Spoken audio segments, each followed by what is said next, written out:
What up, though? One Pride. This is the ROTL UK podcast, a podcast where one pride goes worldwide. My name is Antony Fitzpatrick. I'm joined this evening by Ryan McCluskey. It is Wednesday evening, which can only mean one thing. We are here for the college football podcast, House of the Rising Sun Belt Part 2. Kinne, get it done. I'll explain that one later, but we are going to be taking a look after last week. We looked at the Sun Belt East, and today we're going to continue our conference preview journey on to the Sun Belt West. But first, let me bring in Ryan. Ryan, how are you doing this week? I'm good, yeah. Getting excited for the start of college football season. Well, I was until I found out yesterday that as of right now I've got no way to watch it. Because, once again, America takes a big old middle finger FU to the Brits over here. Yes. Unfortunately. Yeah, the devastating news that ESPN player is not going to be available to people over in the UK this season. So they're going to have to go and find some more creative ways of watching their college football. I just watch YouTube. I watch most YouTube streams are pretty much alright unless you're going for the really big games. But even then, they're usually pretty good, but we will see what happens there. But yeah, not good news for British college football fans. ESPN player is down, so yeah, gonna have to use other means instead. Right, hope everyone is well this evening. Just gonna go through all the housekeeping bits and bobs before we start this off. So don't forget ROTL UK Discord. If you want in, let us know. We will fire you a link over. Main podcast. If you haven't seen this week's episode from Monday, do go check it out. We did an NFC North roundtable with representatives from the Minnesota Vikings and the Chicago Bears. We had a good bit of fun with that one, jabbing a lot of jokes towards the Green Bay Packers because they weren't there to defend themselves.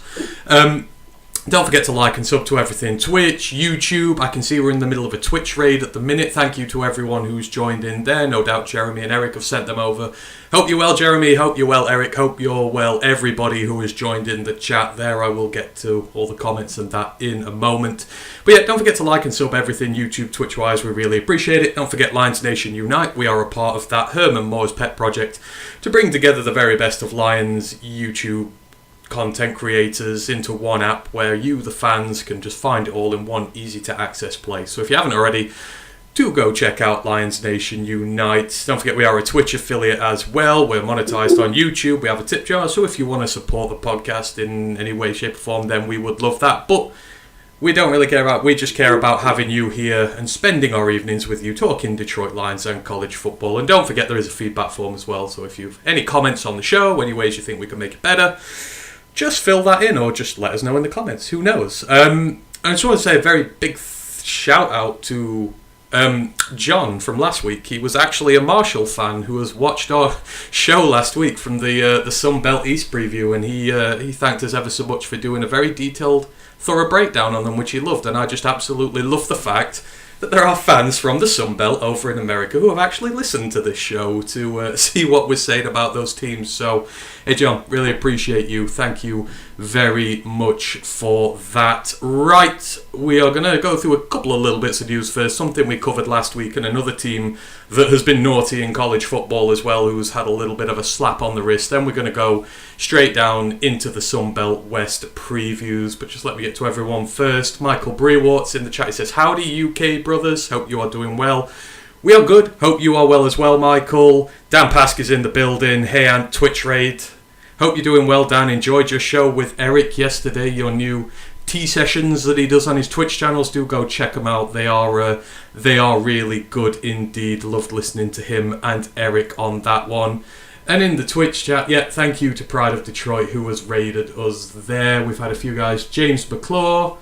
What if you get a VPN? I'm guessing that's for the college football thing. That's probably what most of us are going to do. So we will get in with that. Don't worry about that at all. Cattle Snack says JJ McCarthy for Heisman. I beg to differ, but we'll talk about that in a few weeks when we do our prediction shows just before the college football season. We will be putting together our predictions as to who we think will win the Heisman. I don't know. Maybe Ryan might surprise me. I do not know. Big thanks to Flint Town and Down, who has subscribed with Prime. Subscribed for 6 months in a row. Hope you are doing well. Flint Town goes ants in the pants, indeed. First time chat from Sundog, thank you very much. X Lost Oceans X has subscribed at Tier 1. They've been subscribed for 4 months. Really appreciate you. And Yeah Detroit is subscribed at Tier 1. They've subscribed to us for 3 months now, so thank you very much. We appreciate it all. Cool Down Rat is in there, Mike the Marine is in there, David Reinfort is in there. Hope you guys are all doing well. Much love to you as always. Right, Ryan, let's kick this one off this evening. So before we talk about the Sunbelt West, the previews there, we've had some naughty teams in college football these last few weeks. Obviously, last week we talked about the firing of Pat Fitzgerald from Northwestern, the sexual hazing scandal that has developed there, and I believe you put in our Discord chat as of today, another player has come forward with more allegations. But just very quickly about this, because we did talk about it last week, this looks like it's going to stretch on for a good chunk of the season, and this looks like it could be very damaging for them, and I'm assuming head coach candidates at the minute are kind of keeping arm's distance, going, I ain't committing just yet. There's got to be some resolution to this first. Yeah, this is going to be something that goes on for, I'm going to say, years more than months. I feel like this is going to be a dark cloud for a long time. They won't be able to hire anyone, I reckon. It's going to have to be an interim head coach this season. I can't see anyone willing to make an external hire. They lost Nigel Gavin, their 4-star freshman linebacker. He had at the portal the other day, he said, nope, don't need this amount. Yeah, and 2 players now, I believe, that were attended the university between 2018 and 2022 have now launched lawsuits. And one of them has named the former athletic director as the defendant. So they're saying that they were harassed sexually, physically, mentally. And yeah, they're coming after the program itself. So a school that is doing well for the last 2 or 3 years pretty badly on the field right now. Right now, it's probably going to get a lot worse off a bit as well. Recruiting is going to be very difficult in the next few years if they feel like it's a bad culture. So it's not a good time to be a Wildcats fan or a player. I feel like the locker room this year, it's going to be difficult. They had their media day either today or yesterday, I believe. They had their quarterback, they had a few players speaking. It can't have been difficult for the players that are just joining, or the players that are still there right now. Obviously, there's not a lot of things they're allowed to ask, but there's going to be a lot more skeletons that come out of closets, and there's going to be a lot more players that come out and make accusations between now and probably start at week 0. I reckon we'll have at least a few more that come out. Yeah, it's not looking good for the program at the minute. It is in dire straits both on and off the field, and yeah, this feels like it's going to get a lot worse before it starts to get better for them. But we will keep an eye on the story, and if anything else major comes out, we will carry on updating that. Another school that has been in bother this week for recruiting violations this time, that would be the Tennessee Volunteers of the SEC. Obviously, we drafted their quarterback, draft just gone. This doesn't really relate to his time there. This goes back to when Jeremy Pruitt was the head coach back in Tennessee a few years ago. But they've been hit with no fewer than 200 recruiting violations, all sorts of stuff, like giving free accommodation, payments that should have been made, promises that made that shouldn't have been. All this sort of stuff has been handed down to them, and they've been sanctioned pretty heavily. They've been given an $8 million fine, which they got to pay up. They've had to vacate 11 wins. I think it's from the 2019 and 2020 season. Vacating wins seems very pointless because everyone knows they won. It just shows up on a stat sheet, but they've been done for that, and there's quite a few lower level sanctions they've had handed down. I know they're not allowed to have as many official visits as they should, so it's going to be harder for them to recruit because they can only organise official visits with so many recruits to come to site. But they've been a little bit naughty, not this head coach but the previous one, and they're going to suffer for this a little in the short run, especially with all the recruiting sort of penalties that have been placed on them.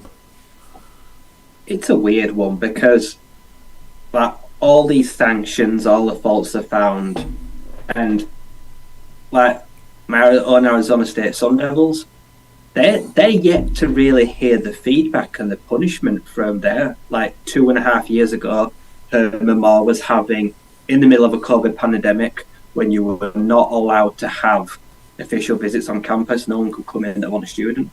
Like, they were going out in the dark and after hours and showing players around the locker room, the facilities, and they were hit with very severe recruiting punishments, the Sun Devils. But they're yet to really have a punishment. It's been hanging over them ever since. But then, like, Tennessee do kind of the same thing, and then they get like a long list of like punishments, wins removed. It's like some cases are quickly sped up depending on how high profile a program is, and some are just kind of left to linger in the background. But Arizona State are really yet to find out what's going to happen. I'm pretty sure they've not had to vacate any wins or anything like that, or I don't know, it's odd. It doesn't surprise me, to be honest. A Tennessee school, making backhanded and under-the-table payments from an SEC with boosters? I mean, that's been going on forever, hasn't it? Can't exactly be a new thing, but yeah, the whole vacating things wins to me is always weird. I see it as very pointless. Yeah. It can't hurt the team now.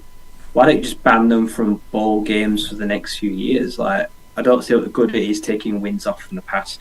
Because you don't give the other team the win, do they? No.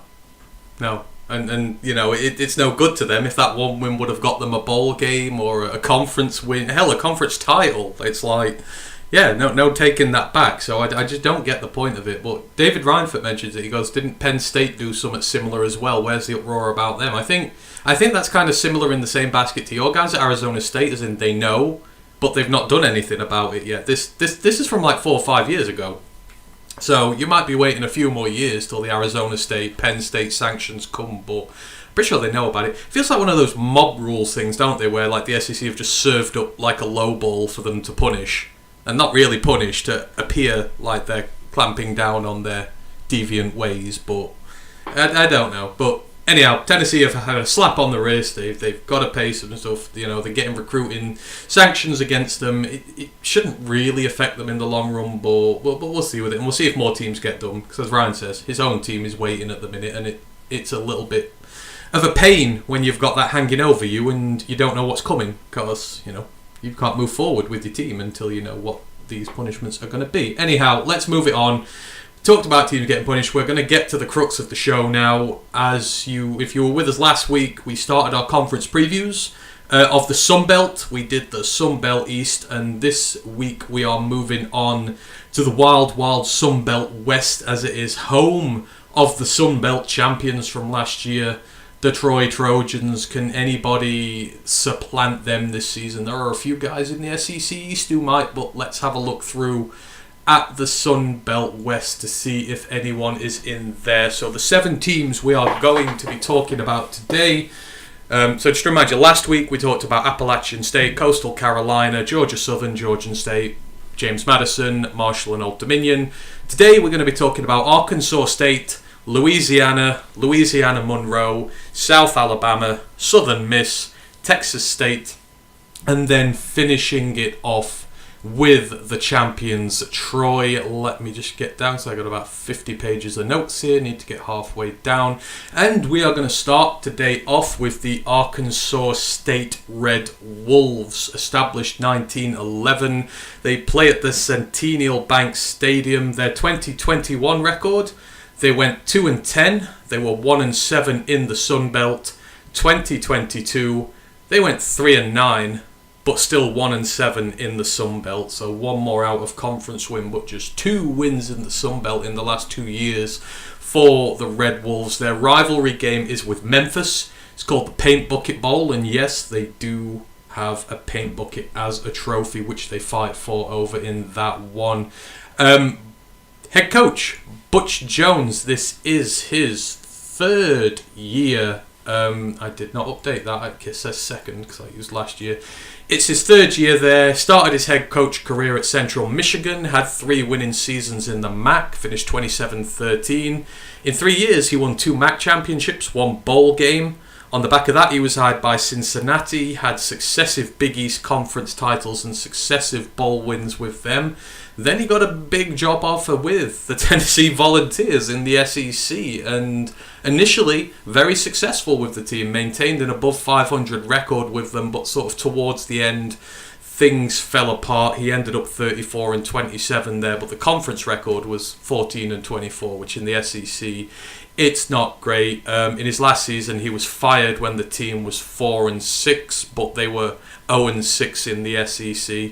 He ended up at Alabama, as a lot of people do, as an offensive analyst until Arkansas State came knocking in 2020, and what was a big coup for them. Arkansas State were a Sun Belt power in the 2010s. They won it like 5 times. They won conference 5 times.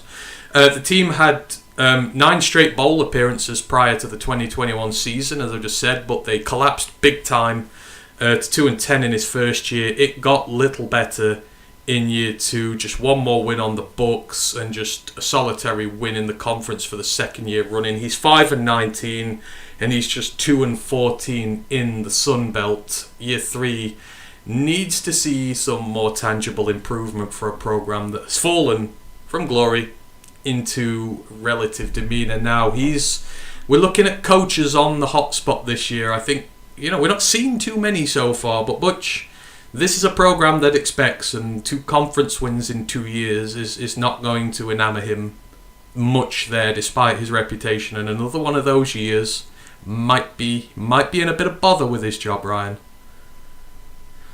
I think this could be the last year he's the Red Wolves head coach. If he musters up the pitiful performance of the last 2 years, I think it's time to move on. Just because he's been around the block and been at big programs where he's had limited success, that won't buy him any luck. As you mentioned, Arkansas State were a powerhouse. They were a big deal between 2010 and 2019. And the last few years, they've fallen into, they've gone past obscurity into irrelevance. And that's quite bad. Arkansas football is pretty big. And in the last few years, they've had some very notable players, and they have not made the most of them whatsoever. I remember once upon a time, a few years ago, they had one of the best quarterbacks in the nation. Lane Hatcher. Yeah, he was one of the best quarterbacks in the 4 years across the FBS, and they just struggled both sides of the ball. And the Sun Belt is not that difficult that you can win so few games in conference. No real excuse for that. So yeah, if you don't go at least 500 in the division or the conference this year, I think he's going to be axed.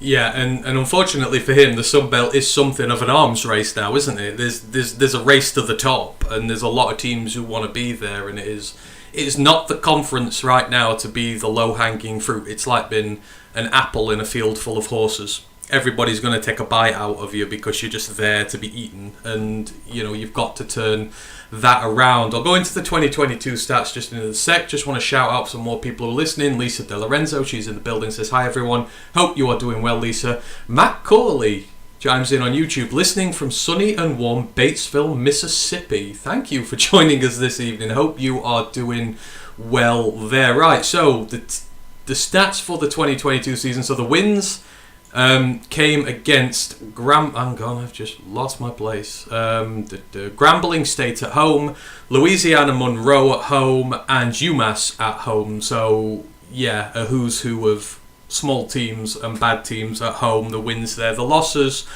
at Ohio State, at Memphis, at Old Dominion, versus James Madison, at Southern Miss, at Louisiana, versus South Alabama, at Texas State, and versus Troy. So it was a pretty brutal old schedule for them, but that is not going to change in the near future. The stats, the total offense was 118th in the nation. The total defense was 90th, so a little better.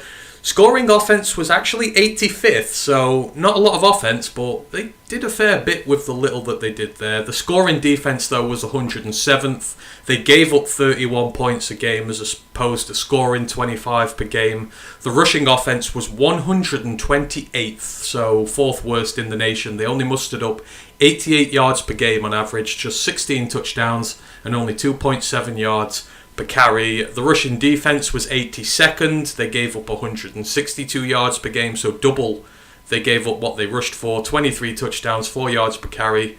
Wasn't great. The passing offense was 73rd. The passing defense was 90th. Sacks, they were 90th. Tackles for loss, they were 44th. So did a little better with tackles for loss, but sacks allowed, they were 114th. Tackles for loss allowed, they were 130th. They gave up 107 tackles for loss last season.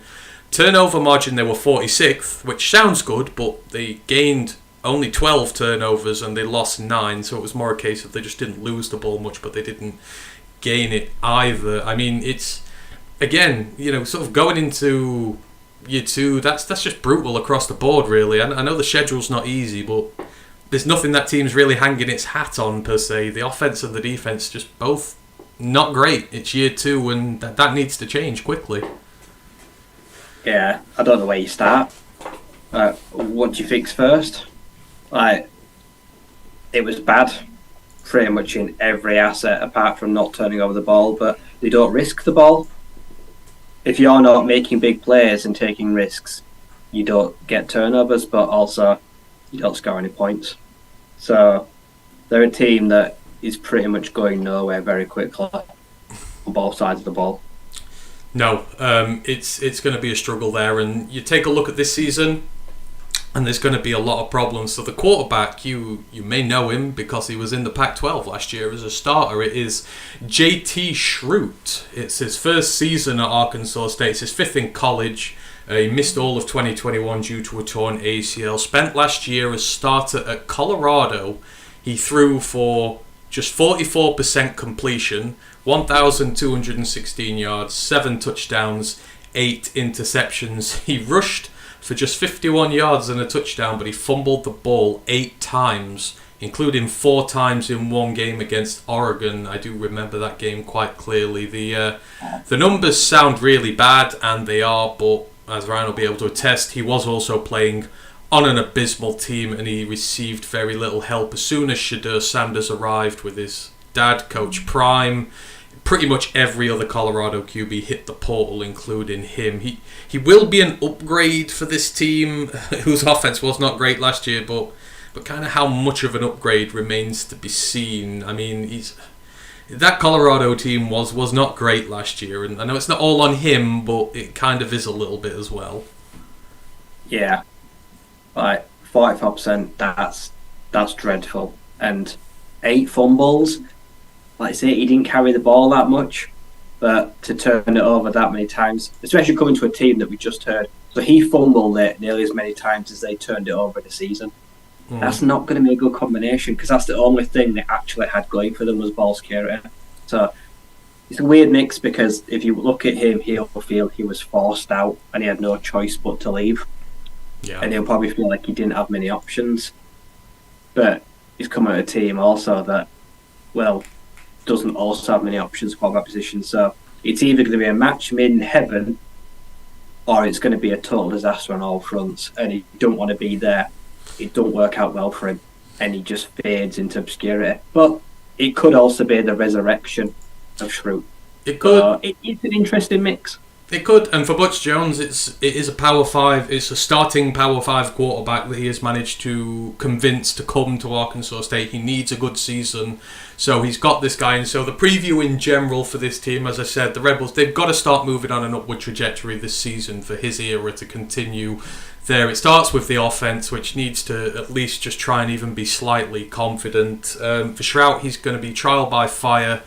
The offensive line was 114th or worse for sacks and tackles for loss last season, and they blocked for the 4th worst run offense in the FBS. They do bring back 3 starters. It helps for continuity in the line, and they have gone to the portal. So they bought in the really experienced Lamar center Jacob Bayer. Lamar been a decent team. He's a good acquisition for them. They've bought in Jalen Cunningham, the guard from Ole Miss. He's been a rotational guy there to try and bring some life into the unit. But, I mean, they've lost as well.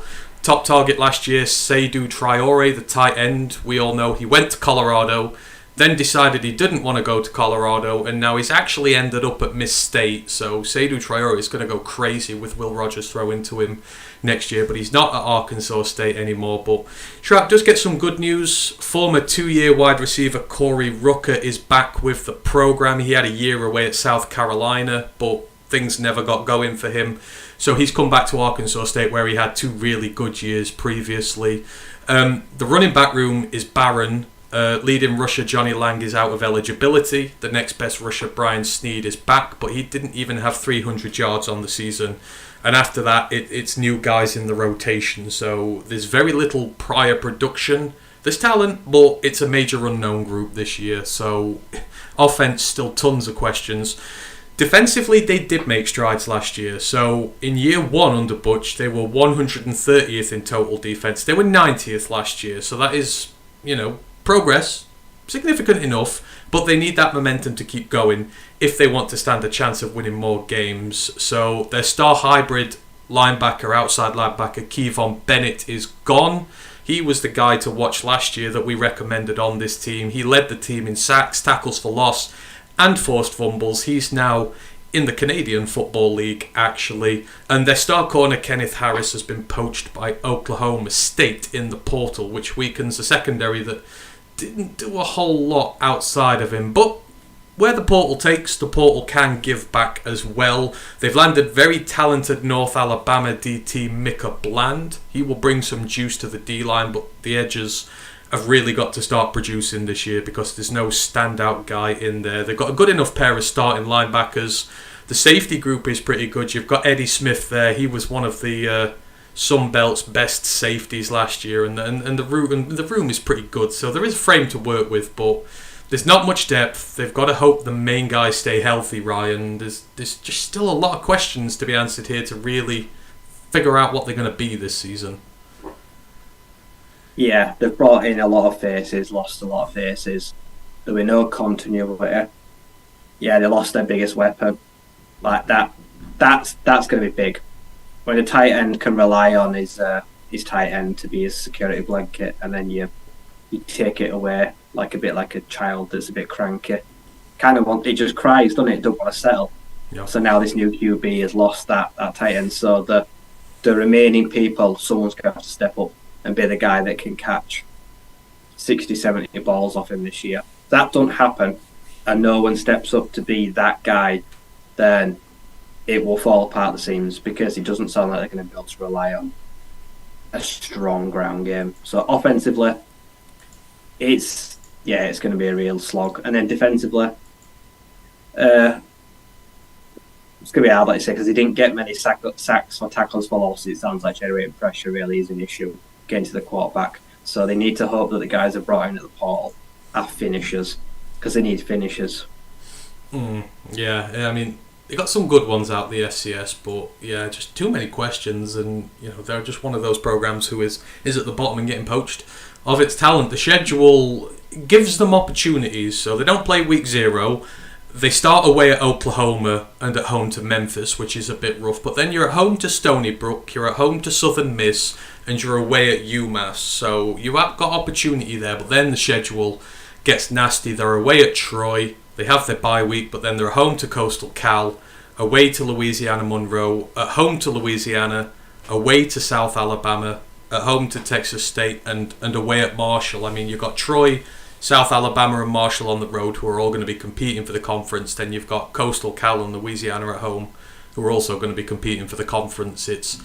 You've got that period of 3 games there where you can make some wins and get some momentum. If you don't win like more than one of those, I think they're in a lot of bother this year. Yeah, those first 2 games, they're going to lose, they know it. But it's not bad for a new QB to at least just warm up the arm. If the offense can get work out a few things before they get to the actual games. Like Stony Brook, I'd expect them to clap them about a bit, being an FCS team. But then, like I say, instantly into Southern Miss, and then we're going to see what they've learned across the first 3 games. They struggle there, they've not learned anything. And then if they struggle against Southern Miss and they're winless by then, it could be an 0-12 year. the wheels could be falling off the bus. So yeah, how they start is really going to tell us a lot about how they'll finish. Oh yeah, the floor is definitely like one win here. I think the ceiling, if they get those 3 in a row, the possible ones against UMass and that, you could win 5, I reckon. Don't think they're a bowl team yet, but you can get nearer to it, and you've got to be getting near to a bowl this year if you want to show extensive progress. Finishing them off, the player to watch, I've mentioned him already, but the wide receiver Corey Rucker is damn good. He's 6'1", 212 pounds. He's proven production with the Red Wolves. He's going to be pivotal to this offense going forward. He is very positionally versatile. He's played a full season at slot and a full season on the outside. So he brings that versatility with him, moving up and down the line, get the right matches for him. And if Shroot can get going, then Rook is going to be his main target. So I would expect him to sort of pop off the sheet, especially against some of those weaker teams. I think he will do well. So Corey Rucker, the wide receiver, the guy to watch there. Right, let us move it on, and next we are going to talk about the former Sunbelt champions, the Louisiana Ragin' Cajuns. They were established 1901. They play at Cajun Field. The 2021 season, the last of Billy Napier's reign, terrific. They went 13-1. They swept the Sunbelt 8-0. Sunbelt champions. But 2022 season, 6-7, they went 4-4 in the Sun Belt. There was always going to be regression in Napier's departure, and as we're going to see, it's not as bad as it looks there on paper. So the rivalries, obviously you've got the big one against Louisiana Monroe, the battle on the Bayou. That's obviously an interstate rivalry, and then you've got 3 inactive rivalries with some very peculiar trophies. So they have a rivalry against Lamar that they play for the Sabine Shoe.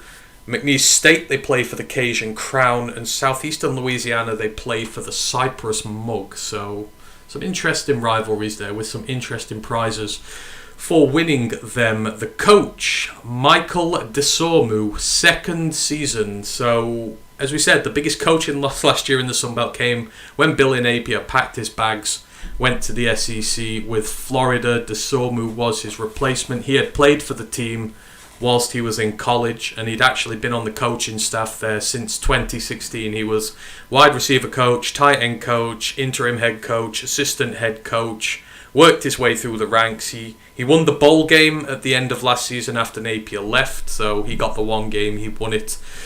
First full season was one that was just riddled with inconsistency, but I mean, it's to be expected. They won their opening 2 games, then they lost 3 in a row, then they won 2 in a row, then they lost 2 in a row again, and then the end of the season, win, lose, win, lose.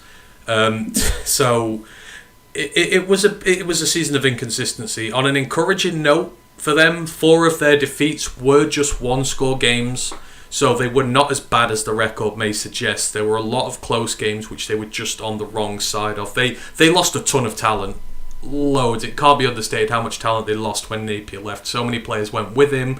Some went to the NFL. So the transition year is understandable, but as I just mentioned to Ryan a minute ago, the Sun Belt arms race is well and truly in progress, and they're going to want to start heading back in the winning direction to keep up with everyone. This was the first losing season since 2017, and the schedule gods have been a little kind to them this year, but I think we expected this, didn't we, Ryan? DeSormu, first year. Billy Napier's done a whole heap of good with that program. The mass exodus of players when he got there. I think even to get to a bowl game was a decent enough first year, so long as they pick it back up this year now that things are starting to calm down.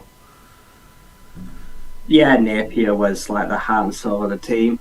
They also had a long-term quarterback while he was there in Levi Lewis. Yeah, I think it was called. Yeah. He was really, really good. And Billy did him dirty as well, like you say, because the moment he left, he was like, well, he's kind of like that husband that divorces the wife and tries to take the CDs they bought together. He tries to take all their belongings, like the band they fell in love with. Like, he just tried to take everything that wasn't nailed down. And I don't like that. Like, say, he wanted assistant coaches, he wanted their best players, and he got some good guys to go with him. And that hurts. And yeah, as far as first years go, after such a mini dynasty almost, he created such a good culture there. Like you say, no losing records, always in Sunbelt convention. They did pretty well. Yeah, their record was respectable. I expected them to struggle with such a big shock to the system because they were so comfortable. But yeah, this year, they've got to get back straight away. They've got to prove it was just an adjustment year as it was. And they need to get straight back into the winning record season to prove that they made the right hire and to prove that the team wasn't only relevant because Billy made them. Because that's the worst thing. You don't want to be that team where, oh yeah, you were only relevant because of Billy Napier. He's gone. That chapter's closed. I say, put it on the shelf. Don't leave it. Dust off the new one. And yeah, they've got to get going again. So it's going to be a big year for them. I feel like it's going to be important for them to not lose any more ground. Exactly, and with Troy in there, with South Alabama in there, you don't want to see a power void emerge. You don't want to see a power gap emerge between them and sort of be sucked into the irrelevancy of the mid-tier teams. So you do have to make a statement. So the results last year, they won at home to Southeastern Louisiana, Eastern Michigan, Arkansas State and Georgia Southern. They also won on the road against Marshall, which is a good win, and then at Texas State as well.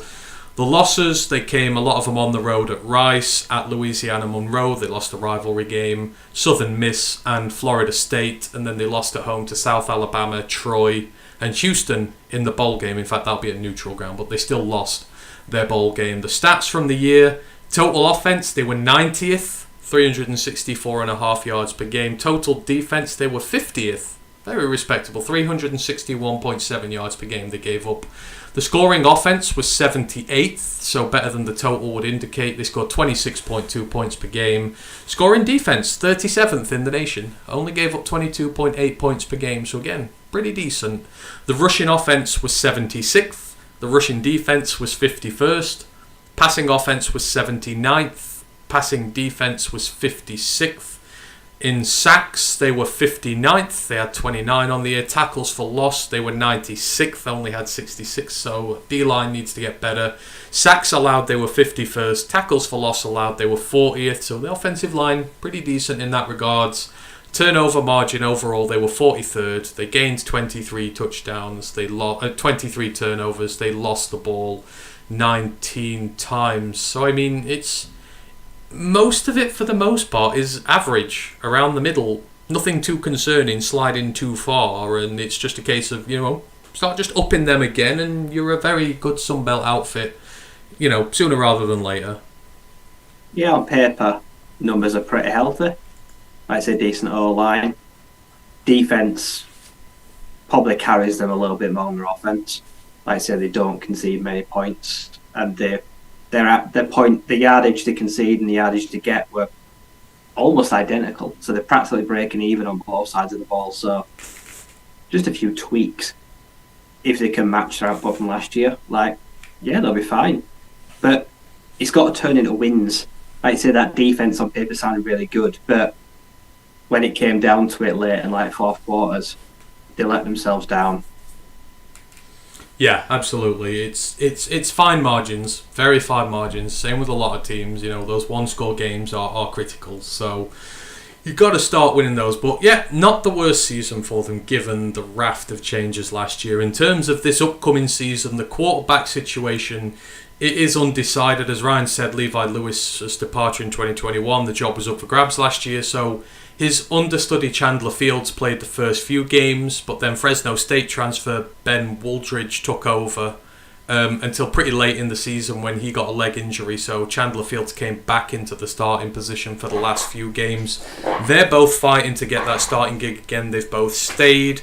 And I mean, it's two good sets of stats here, really. Fields had 58.2% completion. He threw for 1,123 yards, had 11 touchdowns, just 4 picks. He had 2 scores on the ground. Wooldridge, 56.6%, 1,661 yards, 15 touchdowns and 5 interceptions. So it's that's a healthy quarterback battle. You've got two guys who are in, they know the system. The circumstances last year meant they had to rotate them around a bit, but it's good to have a healthy... This is not like a battle of scrubs. It's a battle of two decent guys who be able to run your offense this year, whoever you settle on. Yeah, it's you could be in a lot worse scenarios. Like the team, it's kind of one of those, like, say, they may think about, like, say, trying to use them both. You should never do that. Once you pick a starter, just ride with him. Like saying, only change if you have to. Don't, like, try pull them out on players because they both did pretty well last year. So whoever wins the job, they've got a fairly capable understudy. The numbers, fairly similar, like, say, nearly 3-to-1 touchdown interception ratios for both guys. One of them sounds like a lot more playing time than the other. So maybe he's got a bit of the front foot, but yeah, it'd be interesting to see the sample size if one of them does play a full 12, 13 games. Just what could they do? Yeah, exactly. So it's still a battle at the minute, and we will see. But they'll be in a good pair of hands, whoever wins that, I think. The preview in general, this is all about establishing their identity this year. So obviously Napier, Louisiana were feared on the ground. They had such a good rushing attack, but they also paired it with a really good passing attack as well. Are they going to try and go back to that? Or with a second-year QB, are they going to look to try and go more aerial? That is the decision that Disomu has got to make. First, they've got to decide who's throwing the ball. Offensive line is a work in progress. Going into last season, his first, they'd lost 4 of their 5 starters, but given that, they showed up pretty well last year. They were good in the passing game. They limited the sacks, the tackles for loss. They just need to take a step forward in the run game this year. The interior's pretty set, especially at guard. AJ Gilly is the really good one in there, but the depth after is untested, so they're going to want to make sure that offensive line stays healthy. A few injuries and they might be in a bit of bother. Their leading rusher from last year, Chris Smith, went to the draft. But in Terrence Williams, they had a back who had 100 carries last year. He'll be looking to step up into that running back 1 spot. The big question comes at receiver. Star wide receiver Michael Jefferson also went to the NFL. They got a good pass-catching tight end in Neil Johnson. He was second in receiving yards last year, but he only had 300. After that, there are no receivers who have had any real volume work with the program, so they're going to need a wide receiver 1 to emerge this year who can handle that heavy workload, because they just don't have one currently. Defensively, very solid across the board last year, but like most G5 teams, they are filling holes after the portal's done its job on them.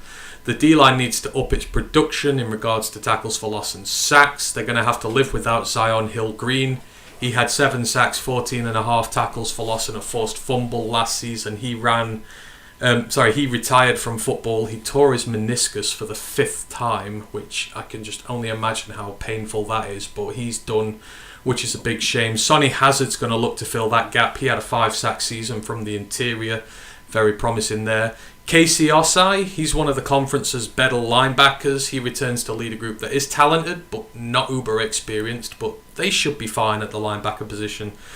Secondary is where the hardest hits have come. They were one of the conference's best units last year, but as I say, where there's an abundance of talent, there's vultures who are circling to take it. They lost their 2 biggest playmakers to the portal. So the cornerback Trey Amos, he got snapped up by Nick Saban and Alabama.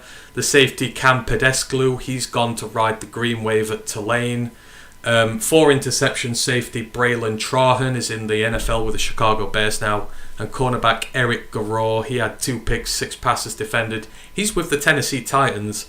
So in other words, there's going to be a lot of new faces in the team this season as regular starters, and the depth is very much untested. So it's hard to predict how it's going to pan out, but they could do with finding the next guys on defense quickly. It's, Desomu's an offensive head coach anyhow, so I kind of feel like the offense is going to bounce forward this year, but the defense, that's a lot of losses, so they may take a step back this year.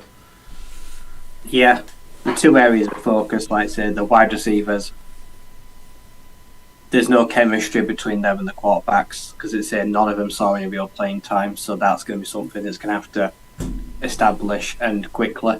That's not something that can really afford to be slow. And then teams are going to look at them and know they've got a brand new secondary, and they're going to throw the ball a lot.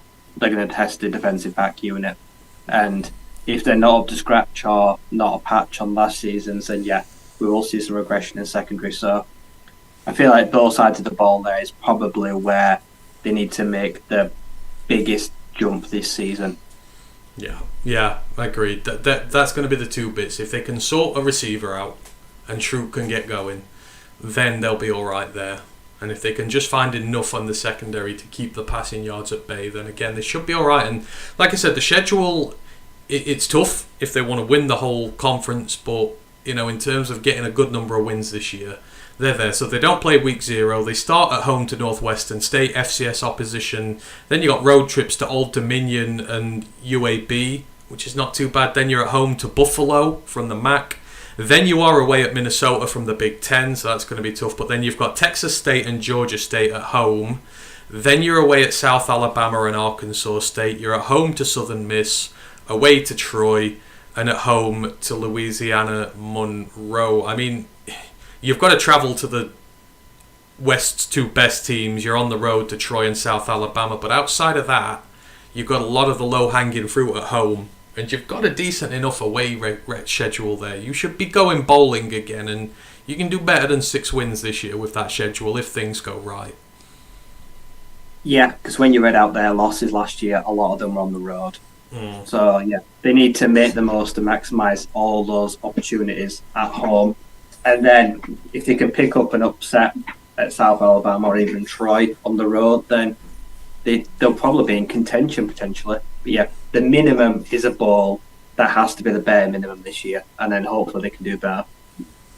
Yeah, exactly. So, positive steps may be there for them this year. The player to watch out for, the DT Sonny Hazard. He is 6'1", 303 pounds. The Cajuns D-line needs a breakout player this year. He's a 4th-year DT for them. He may just well be that guy. He's slowly been working his way into rotation. Took a career-high 300 snaps last year, and with Hill Green gone, he's now the next man up. Like I said, he had 5 sacks from the interior last year.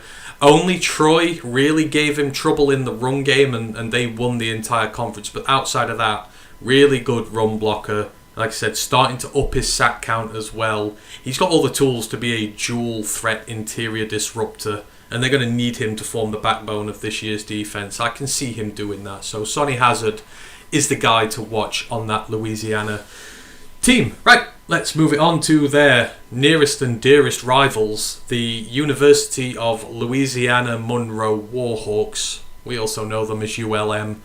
1931 they were established. They play at JPS Field. 2021 record, they were 4-8. They went 2-6 in the Sun Belt. Last year, 4-8.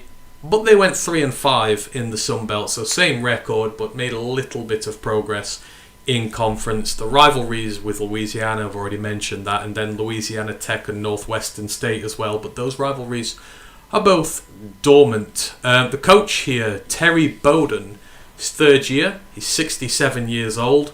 He's been coaching longer than me and Ryan have been alive. He took his first head coach job in 1983.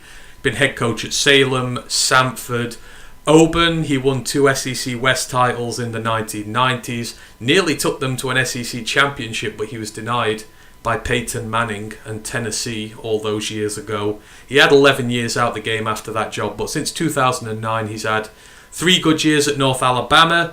He went 35-52 in 7 seasons at Akron, so he's been in the MAC a while, but he did win Akron a MAC West title, and they would kill for one of those right now. And then he landed at ULM in 2020. He took over a rancid team which had just gone 0-10, and he's had huge talent shortages to work with on that roster.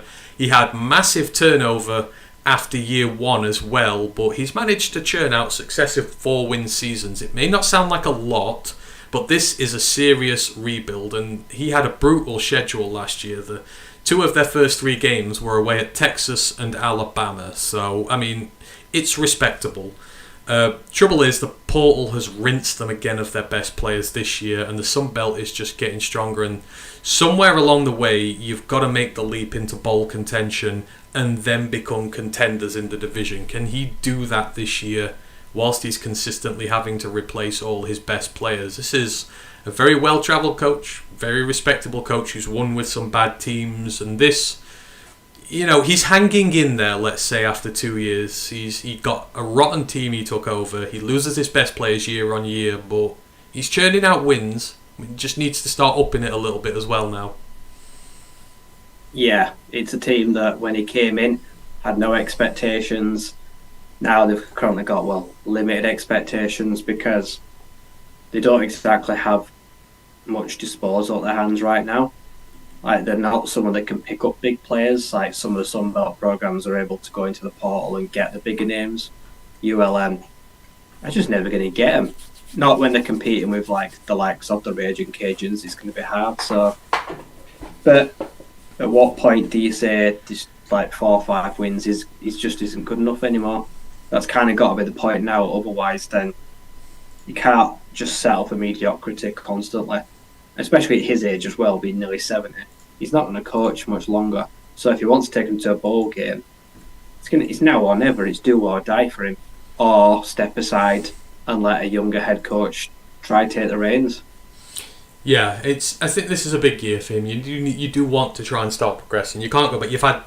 These are 2 perfectly acceptable years he's had so far in terms of where the program was, but you need to start making progress. The 2022 season, the wins, so got 3 home wins against Nichols, Louisiana and Texas State. Then they won on the road to Georgia State. The losses, I mean, a lot of road games last year. They lost on the road to Texas, Alabama, South Alabama, Troy, Army, and then the home games they lost were to Coastal Cal and Southern Miss. So there's not many games you look at there and go, they could have won those. It was a rotten schedule, and the stats kind of put this into perspective. I mean, how he won 4 games with these, I don't know, but total offense, they were 112th, 326 yards per game. Total defense, they were 110th.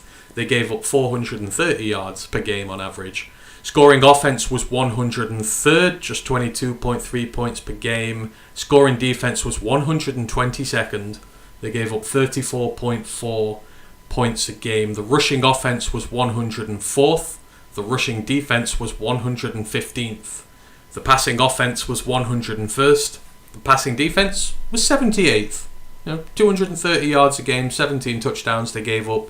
The passing offense, they threw for 205 yards per game, so not much differentiation there. Team sacks, they were 102nd, only got 20 on the year. But they were 68th in tackles for loss. They had 68. Sacks allowed, they were 103rd. Tackles for loss allowed, they were 90th. Turnover margin, they were 116th. So they only gained 8 turnovers last year, which was the lowest in the entire nation. And they lost the ball 15 times. And one stat that did jump out, they lost first quarters by a combined 152 points to 37. So a team that just got beaten out the gates and then was sort of a lot of times put away in the first quarter and could just not get back into it. I mean, kind of a minor miracle you win 4 games when most of your key stats are riddled down there in the hundreds. He's doing something. Yeah, those stats are pretty alarming. So to win anything is pretty amazing because they start terribly. They're just a really team that starts really badly, and then some games just happen to finish the stronger. But yeah, they only got 8 turnovers in a whole season. That's bad. Right, so they're not capitalising opportunities. So they're leaving a lot of players on the field. So that's the first thing that they need to fix. When you don't look a gift horse in the mouth. So when someone offers them a cheap throw or a fumble, you've got to capitalise on those. So yeah, if they can get wins despite all those pretty bad stats, they've clearly got something going for them. Yeah. They now just need to work a little bit better on the things that they can change and work on. Yeah, it's just so tough. I'd say you can get the wins there, but overall there's got to be improvement all throughout the team here, and it does not get any easier. So look into 2023. The quarterback is Jaya Wright. He is 6'1" and 202 pounds. So their former starter from last year, Chandler Rogers, he transferred to North Texas. He actually had a decent year. He threw for 2,500 yards, 15 touchdowns, 7 interceptions, and he was the team's second lead in rusher. So his loss hurts both in the passing game and the rushing game. Wright is a former JUCO transfer. He's entering his 3rd season with the Warhawks, but he's played next to no football with them, just 150 passing yards, but he's the only quarterback on the roster who has any experience, and he's expected to be the starter. He does know the system, So it will give them a fighting chance this year. The preview in general, this was a bad off-season for them on paper. So like I said, the starting quarterback is gone, been replaced by a relative rookie. The starting left tackle, Victor Cutler, he's transferred to Ohio State. 2-year starting left guard, Peyton Dunn, has transferred to Houston.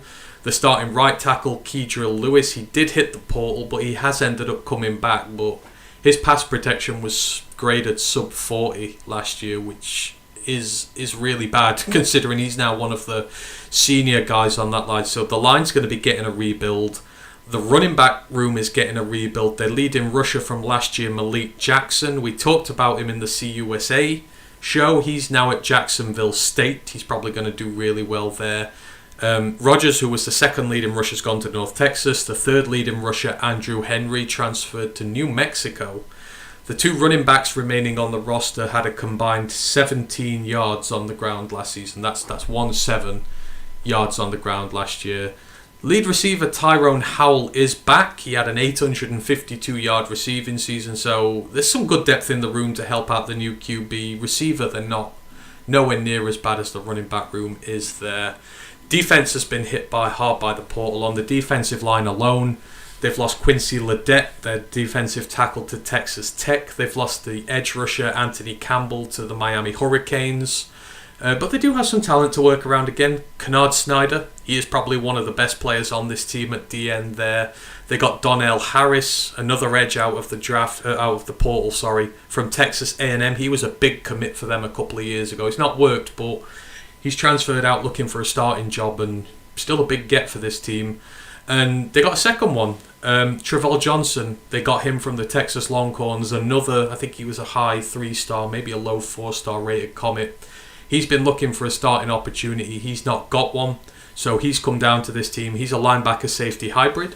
So at linebacker, they're looking pretty good.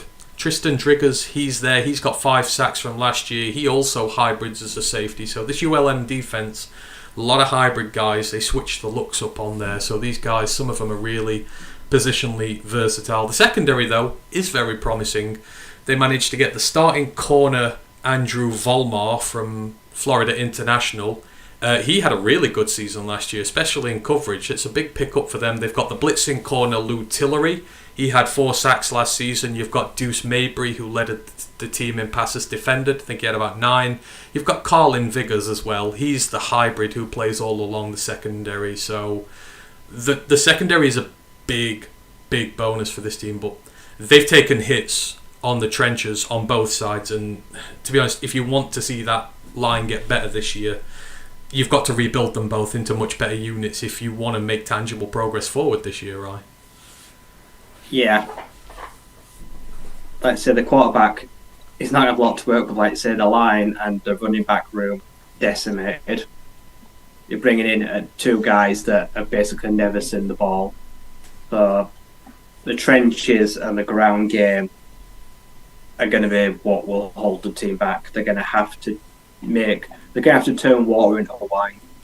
They've got no to work with, but they're going to need a bit of a miracle and hope someone emerges, because the receiver and the defense and the secondary, they're not going to be able to do it on their own. So they have to get to the quarterback, and they're going to have to be able to just chip away and get a few yards on the ground to help the quarterback. Yeah, exactly. And they're going to need to start fast this year because the schedule doesn't set up well for them at the end. There's going to be no bedding in period and looking for wins later on. They don't play week 0. You've got a 2-game homestand against Army and Lamar to start. So they are both winnable if you come and bring your A game. Then you're away at Texas A&M in your money game. Then you're at home to App State and South Alabama, who are both going to be going for the title. Then you're away at Texas State and Georgia Southern. You're at home to Arkansas State, but then the end of the season, you're on the road to Southern Miss, Ole Miss from the SEC, and Louisiana, and your one home game is against Troy. That end of season's brutal. You've got to get your wins in early here, because the second half of the season, it's a little minus in Arkansas State. You can beat them at home. There's not going to be many wins to be found there, so got to get out the gates early. You got to hope this all comes together really quickly. Yeah, if they don't start quickly, they could go winless.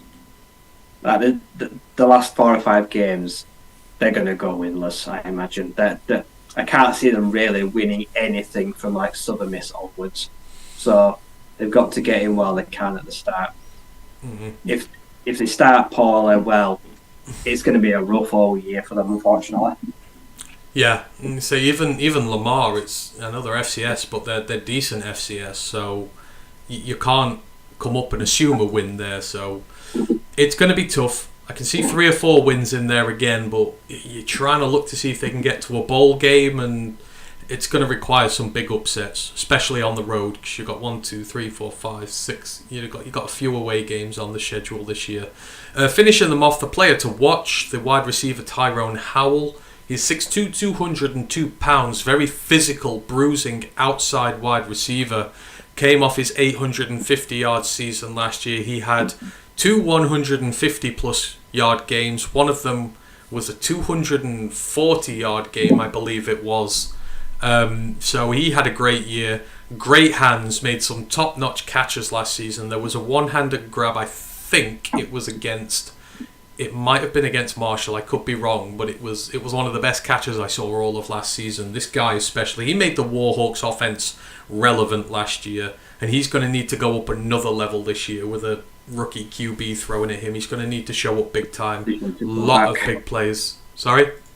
Brave decision to come back. Why did I know. A lot of these big ones do. You think Tyrese Chambers, Florida International last year, you break out 1 year big at these and then you leave. But fair play to him for staying. So Tyrone Howell is the guy to watch on that ULM team. Right, we've talked about some teams in flux and some bad teams, so let's move on to some more positive teams heading in a good direction under some good head coaches. So we move on to the South Alabama Jaguars, established 2009, still a relatively new team. They play at the Hancock Whitney Stadium. The 2021 record read 5-7. They were 2-6 in the Sun Belt. The 2022 record 10-3, and they went 7-1 in the Sun Belt. They doubled their win total, and they only lost to Troy in the Sun Belt last year in one of the most dour games of the season. But we'll get onto that later. The rivalry is with Troy. It's called the Battle for the Belt. It's what it says on the tin. It's a professional wrestling belt is the trophy for this. And they fight over that year on year. Troy leads the series 8-3. Currently the coach. Love this head coach they've got there. Kane Womack. It's his 3rd season, and he's just 36 years of age. One of the younger head coaches around. And he is a very successful defensively minded coach. He learned under his dad, who was defensive coordinator at Ole Miss under Hugh Freeze, that great team they had there. He got his first DC job at Eastern Illinois in the FCS. Within 2 years, his defense was ranked top 10 nationally in pretty much every category. Took the same job at South Alabama, so that's defensive coordinator. During his 2 seasons there, South Alabama was the 13th most improved scoring defense, rushing defense in the nation. He engineered one of the top turnarounds in the country. The unit was the 5th most improved nationally in scoring defense. He took 10 points per game on average off what they were conceding the year before, and they ranked in the top 10 nationally in passing defense. He went to Indiana to be linebackers coach and then DC, and then he returned to Mobile to take on the job here. And to no one's surprise, their defense got good very quickly. In his first year, they finished 40th nationally in total defense. And then in the second year, it's gone up to 25th. Year 2, big success for them. Like I said, they doubled the win total. Double figures, 10 wins. They've never won more than 6 games in a season. So that just shows what kind of a season it was. The previous record was 6. He now owns it at 10. Only defeat was against the Sun Belt champions, Troy. And I don't know if you remember this, right, but they very nearly shocked UCLA right at the beginning of last season. They lost 32-31, and they gave up 9 unanswered points in the 4th quarter when they were winning, and they tried that stupid fake field goal thing to try and win it, and it was one of the worst plays I saw all season. But outside of that, Kane Womack's done a fantastic job with, like I say, a relatively new franchise who'd never won more than 6 games before, and in 2 years he set the tone year 1. In year 2 he really stuck his identity on there, and Defense is his bread and butter, and that's powered them into a really good position, and they're going to be challenging for the Sun Belt this year. Yeah, last year by far the best year since they were founded, and they've had some good players come through the doors. Like I say, they sent Jalen Tolbert to the Cowboys, really talented receiver. We have other guys that have gone on to be pro. They've got a young head coach. I imagine very highly coveted with another good year. I think they're going to lose him fairly quickly. I feel like hanging on to him is going to be pretty difficult, especially if he has another good defense this year. Last year, went toe-to-toe with everyone. Almost pulled off one of the biggest upsets in the nation. Almost had relatively perfect season, apart from a game. So the bar for them is ridiculously high. Was it a fluke? Was it a real indication of where they are, or is it just like that one year where everything goes right for them? That's kind of what I want to see this year. Yeah, well, it's going to be a test now because people are aware of them. And they say the 2 defeats they had last year before the bowl game when they got blown out, 1 point to UCLA at the Rose Bowl, which they just lost by. And then they say they lost to Troy and they lost by 4 points. So 6 points and they have an unbeaten season going into the bowl game, and they're probably Sun Belt champions. That's how close they were really to breaking through. But I've got faith in this guy. His defense is getting better and better, and we're going to wait to see what he does this year. But last year, the record, so they won against Nichols at home, they won against Central Michigan on the road, Louisiana Tech at home, Louisiana away, Arkansas State away, Georgia Southern away, at home to Louisiana Monroe, at home to Texas State, away at Southern Miss, at home to Old Dominion. As I say, the losses away at UCLA, at home to Troy, and then Western Kentucky in the bowl game. There's no shame in any of those defeats whatsoever. Stats on the year: total offense 38th, 423.7 yards per game. The total defense was 25th. They only gave up 331 yards per game, so nearly 100 yards more offense per game than what they gave up. Scoring offense was 47th, 31 points. Scoring defense was 26th, 21 points. So they got 10 points more a game out their offense than the defense gave up. The rushing offense was 63rd, so 156.8 yards per game. They scored 19 touchdowns. They went at 4 yards per carry. The rushing defense, 4th in the entire nation in the FBS. They gave up just 92.9 yards per game, just 8 rushing touchdowns on the season, and they kept teams to 3.28 yards per carry. The run defense was elite. Passing offense, 33rd, 267 yards a game. They had 28 touchdowns through the air. The passing defense was 88th, 240 yards a game, 22 touchdowns given up. But when your rushing defense is 4th in the nation, that's still fine. In sacks, they were 64th. In tackles for loss, they were 48th, so pretty good. In sacks allowed, they were 56th, and tackles for loss allowed, they were 36th. So offensive line did its job. Turnover margin, they were 42nd. They had 20 takeaways, 16 losses in terms of turning the ball over. I mean, that's very balanced, right? A top 25 off defense, a top 40 offense. You say, is this a fluke? But both sides of the ball are rolling, and it's built off his run defense. Run defense, stagnates so many teams that they just can't beat you there. It's a formidable team he's putting together. Yeah, very complimentary football, stout front seven. That's kind of what the elite go through. A lot of leaders on the defensive line. They were a good high-powered offense, especially for yardage. Like I say, top 35. So things that you need to be good for in modern football is being able to throw the ball, being able to stop the run, and average sacks. So across the board on paper, probably maybe the best team on paper last season, and we're unlucky to not see themselves make a championship. So I feel like, that they're really well positioned, especially going into 2023. Yes, exactly. And looking at 2023, they've also got another big advantage over a lot of the teams around them. They've got a stable quarterback situation. So the quarterback next year is going to be Carter Bradley. He's 6'3", 216 pounds. He's the former Toledo transfer, and he's the son of Colts DC Gus Bradley. He won the job last year. He had a hell of a season. So in leading the Jags to a 10-3 record and their first bowl berth in 6 years, he completed 276 of 427 passes for 3,343 yards and 28 touchdowns. All of them are program single-season records. He also set numerous South Alabama individual game records, had 36 completions on 53 attempts in the New Orleans Bowl against Western Kentucky, threw for 420 yards against Louisiana Monroe, and he tied the school record with 4 touchdown passes in a game.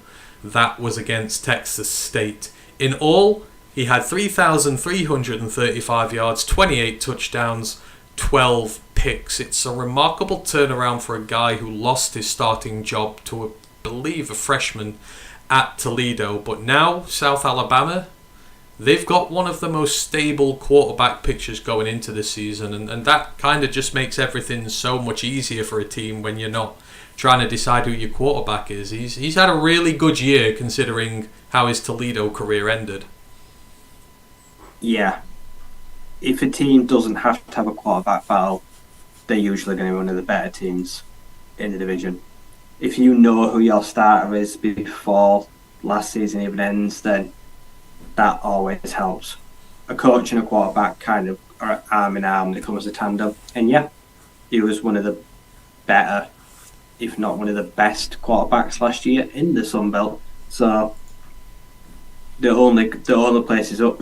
Like I say, we know what he can do. We know what we expect him to do to command a good offense through the air, powerful offense passing the ball, and you'd expect him with his leadership now coming off a big year that he can lead them. And the expectations this year should be big. They shouldn't be settling for anything less than making the title game. That's got to be the goal. And I think, off his showing last year, if he can up the turnover, up the touchdowns, lower the turnovers a little bit, they will get there. They will definitely get there if he can do that again. Exactly. So looking at the preview in general, so like I said, in the newer scheme of things, they are still a new FBS team. This is the first season. They've registered more than 6 wins, but that season was last year. Their team was great. And the bad news for all their rivals in the Sun Belt West is that the vast majority of this team is coming back, and they are going to want to go one better this year. You bet your bottom dollar Kane Womack has his sights on the Sun Belt Championship this season. The only problem they've got to figure out is the Troy Trojans and how they can beat them in that defense. Like I said, on offense, set at quarterback. On the offensive line, you are returning 4 starters. The only loss was their all-Sun Belt centre James Jackson, but it was because his eligibility was up. All the players they've lost, it's due to eligibility or draft. It's not due to them being lured away by the portal, but they've got a big depth chart there at offensive line. They are full of experience. They will reload. I believe the left guard is shifting across to centre. They've got a new guy who's coming in at left, but it's highly experienced. The pass pro could just do with bringing the sack total down a little bit, but overall, this is a very solid unit in both phases. They've got a star all-Sun Belt running back in LaDamian Webb. He had a 1,000-yard rushing season and 15 touchdowns. And they're bringing back running back 2 and 3 from last season who contribute well in the rotation. The 2 defeats last year outside the bowl game were the only games they failed to rush 100 yards. So it just shows you if they rush the ball on you, they're going to win. So they're not going to have much problem getting over that this year because they've got all 3 of their main guys back. They had 3 800-plus yard receivers last season. They're bringing 2 of those back in Devin Volson and Colin Lacey. The only guy they lost was Jalen Wayne, but again, he ran out of eligibility. He didn't transfer. He just ran out of eligibility. Womack's defenses are always stacked with talent. It's no different this year. The defensive line is nasty. In his first 2 seasons, the run defense ranked 13th in year 1 and 4th in year 2. Could benefit from getting a little bit more pressure on the QB, but stuffing the run is what really helps there. In Wykevious Thomas, you've got the team's anchor at nose tackle, And then alongside him, you've got Brock Higdon and Jamie Sharif. They lead the team in sacks from an interior that just causes so much chaos. These are guys who collapse from the inside rather than out. And if a stud pass rusher should emerge on this team, very few teams in this division are going to be able to deal with them. James Miller and Trey Kaiser, they form one of the conference's best linebacker duos. And then in the secondary, even with the loss of Darrell Luter Jr. to the draft, the secondary is loaded. You've got the hybrid D-back Yamaris Banks. He's coming off a 6-pick season with 11 passes defended, double-digit pressures as a blitzer. He's one of the Sunbelt's best players, period. You've got Jaden Voisin at cornerback. He led the team in tackles, had 2 picks of his own, very experienced, a lot of depth there. They do need to cut some of the big plays down that come against them in the defense, but that's kind of intact with that the edge room needs to get a bit more pressure to unsettle QBs early. So you're hoping if the edge room can get a little bit more pressure, the secondary gets a little bit more of a hand. But I mean, all in all, right, this is one of the most complete teams in the Sun Belt this year, and it's a sign of a healthy program when you're not losing players to the portal. That, like I said, the main guys they've lost, it's to the draft or to eligibility issues, and that's a sign of a healthy program, and they're in good stead this year. Yeah, they've retained all their best players, and they've only lost the guys that they couldn't keep hold of. They're definitely in win now mode, and they've got to win while these guys are here, because it only takes a year or two before these players move on to go pro or greener pastures. You've got to do it now while they're there, and yeah, the core and nucleus of a team that can win the Sun Belt and should win the Sun Belt right now is there. So there really are no excuses. No, absolutely none at all. And looking at the schedule, I mean, it's tough, but if you want to win, you've got to go through some tough teams in the Sun Belt right now. So they don't play week 0. They start away at Tulane, and then they're at home to Southeastern Louisiana. Then they're away to Oklahoma State, it's a Big 12 team. Then they're at home to Central Michigan to round out their non-con. Then the conference starts. They're away at James Madison, away at Louisiana Monroe. Then you're at home to Southern Miss and Louisiana. You're away at Troy. You're at home to Arkansas and Marshall. Then you're away to Texas State. I mean, you know, you can take the non-con out of it. That's tough. There's winnable games there. But when it comes to the Sun Belt fixtures, you've got to win your road games. You're away at James Madison and you're away at Troy. But outside of that, you should be running the rest of those fixtures. So they feel like the two where that championship, that backbone, is really going to be contested. Because James Madison and Troy are going to come at you with everything they've got. Yeah. If they'll be the games where you win or lose. They'll be the games where the chance at making the title game will be on the line. Like I say, if you lose both and you win every other game of the season, I still don't think you'd make it because of your conference record. And there's some taste tests like Tulane up first. That's going to be a really interesting game with two teams that are really right now in good form. Two surprising teams last year both. So that's a really difficult schedule. Tulane, Oklahoma State, it's going to really test their title credentials in and out of conference. If they get 10 wins from that schedule, I'll be really impressed.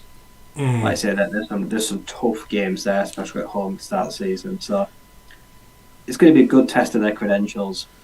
Yeah, I don't see the double-digit win total again, but that doesn't matter because you've just got to win 7-8 games in the conference. That's all you got to win. You don't need double digits. You could lose every non-con game and still get up to where you need to. But like I say, you go to UCLA and nearly knock them off last year. Then you sure as hell can go to Tulane and give them a game.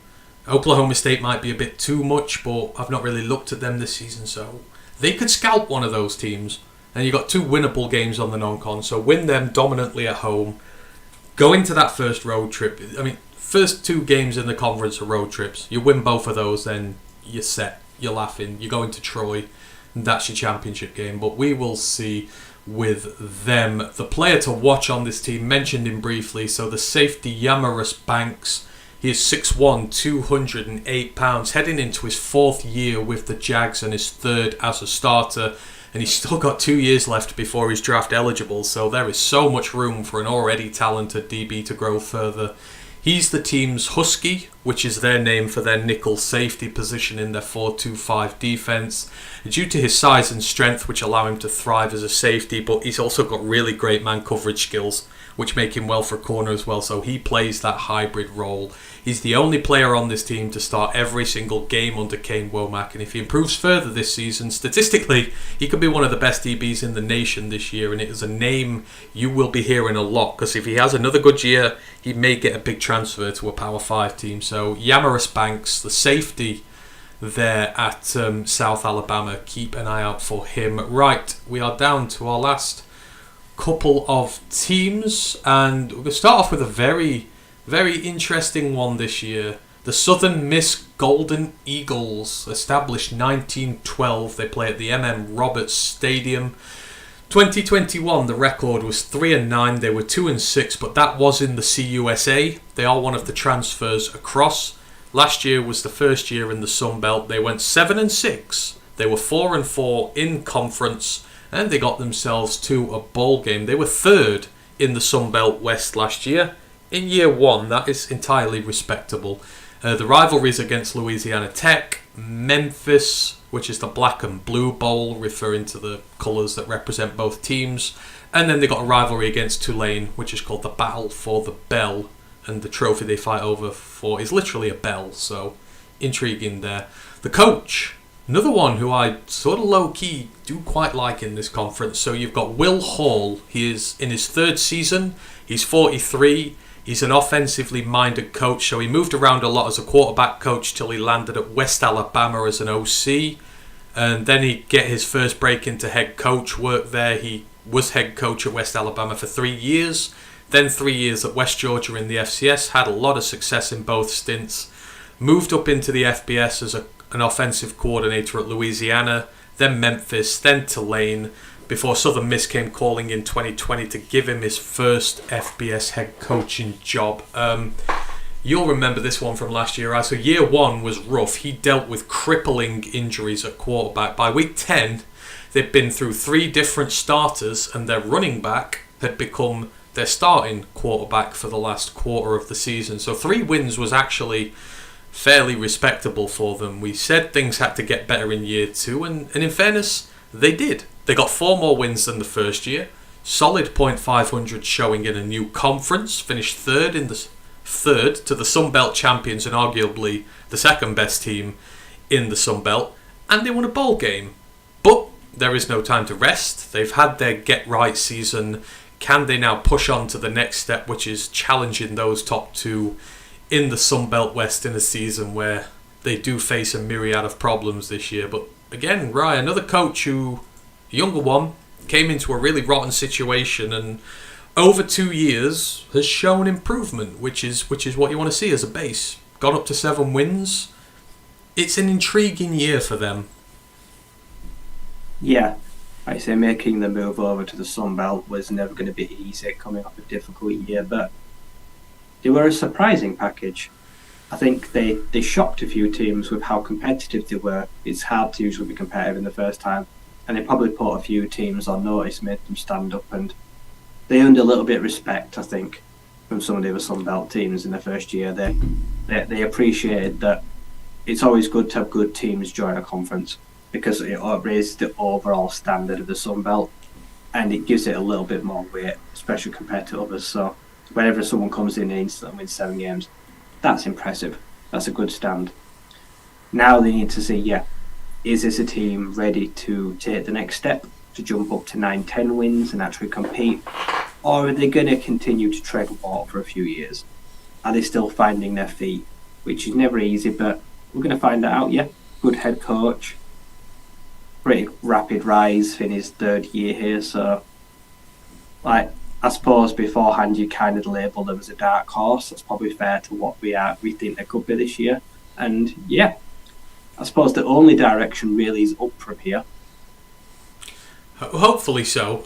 We'll go over the season preview in a minute because I say there are a few issues they're going to come up against. But in terms of 2022, so the wins against Northwestern State, they won away at Tulane. They won at Arkansas State at home, away at Texas State, at home to Louisiana, away at Louisiana Monroe, and then they beat Rice in the bowl game. And I mean, the losses at home to Liberty, who were a top 25 ranked team, away at the Miami Hurricanes, who are an SEC team, away at Troy, who won the Sun Belt, away at Coastal Carolina, who were in the Sun Belt title game, and at home to South Alabama, who were second in their division in conference. And then Georgia State at home was maybe the only questionable one, but again, no shame in losing any of those. There's a lot of good teams you've lost against there. Total offense, they were 100th, 349.3 yards per game. Total defense, they were 59th, gave up 372 yards per game. But then you get to the scoring offense and defense, both much better than the total ranking. So the scoring offense was actually 83rd, 17 spots above where the total was. They had 25.3 points per game. Scoring defense was 45th, 14 spots above where the total D was. They only gave up 23.5 points per game, so scored nearly 2 points more on average per game than they gave up. The rushing offense was 79th, and the rushing defense was 47th, so decent in both aspects of the running game. Passing offense was 97th, and the passing defense was 81st. So work to be done there, but they went through 5 quarterbacks again last season, so still issues in that regards. Here's the surprising thing. In team sacks, they were 5th in the nation with 44. In team tackles for loss, they were 3rd with 108 tackles for loss on the season. But on the flip side, sacks allowed, they were 89th. They gave up 34. And tackles for loss allowed, they were 116th. They gave up 97. Turnover margin, they were 85th, but they got 22 turnovers. It's just they coughed the ball up 25 times. So defense, actually, right, really good unit last year, sort of spearheaded by a very fierce pass rushing D-line, and they sort of fed up off that afterwards. That's what drove the movement last year, and you'd hope that's what keeps up for them again this year. Yeah, quite frustrating really to be so effective at pass rushing and then be so useless at nullifying other teams' pass rushers. It really is like a Dr. Jekyll, Mr. Hyde story. Like I say, they know what they're really good at, but yet they weren't able to stop such a leaky offensive line. So, yeah, they got some really sneaky stats in there. Like I said, they got some big playmakers. They're able to really nullify a team's offense by just giving a quarterback hell. But then teams were also doing the same thing to them in return the favour. So they know what their strengths are. They know what they've got to play to. And it's very visible to see what they need to work on. Like I said, they've got to protect the quarterback this year. If they protect the quarterback this year, then who knows what they're capable of. Because obviously, like I said, they weren't getting much yardage, but they scored okay. They didn't concede too bad. So, yeah, they're definitely much better than they are on the eye. They don't necessarily pass the eye test, but they're a lot more efficient than they should be. Yeah, exactly. And the big problem is, and let's go into the season preview now, you've had 9 quarterbacks in the last 2 seasons. You just can't keep doing that. And one of them was your running back who was throwing passes for you. So you've got to find stability at the quarterback position, which is the main thing for them this year. Who is it going to be? Again, I've no idea. So again, 5 different guys threw passes for them last year. Although it wasn't like the year before when it was injuries and they were throwing guys in. There were reasons behind some of the moves here. The majority starter was actually a true freshman called Zach Wilk. He's likely to be the guy who gets the start this year. He didn't light up the show last year. I think he had 9 touchdowns, 9 interceptions, about 1,300 yards, something like that. But he's not guaranteed. He's been into the transfer portal, so Holman Edwards has come in from Houston. Billy Wiles has come in from Clemson. Hall is casting his net far and wide to try and find a permanent starter. But as of now, it looks like last year's true freshman starter, Zach Wilk. You know, year 1 is rough for true freshmen. maybe it gets better in year 2. Now, whilst the revolving door at quarterback continues to limit the ceiling of this team, there are reasons to be optimistic for Golden Eagles fans. The offense, it runs quite literally through their running back room, and we'll talk about him in a sec. The indomitable Frank Gore Jr., son of the NFL legend. He ran for 1,300 yards, averaging over 6 yards per carry, but in total scrimmage yards last season, he was above 1,600 yards from scrimmage. He had 9 touchdowns. He also found time to play quarterback. He threw 3 touchdown passes to 0 picks. He's only 5'8", but he plays just as hard as his dad does, and he is an incredibly talented player.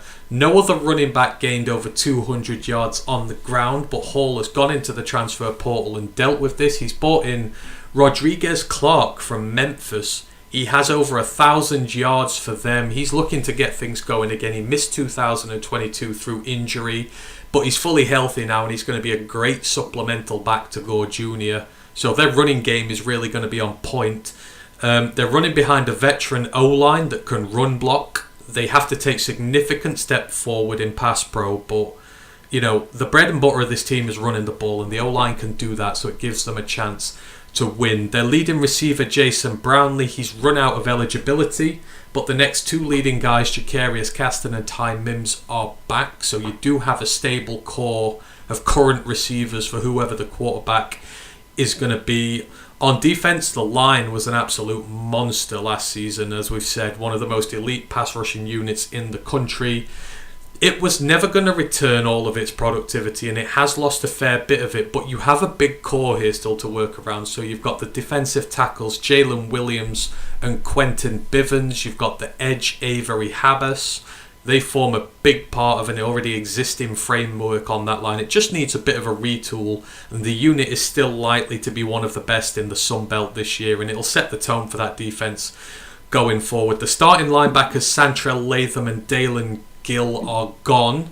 They were both hyper-productive, but they've got a big boost in that Hayes Maples is back. If you remember last year's show, he was the guy we told you should watch out for, the linebacker.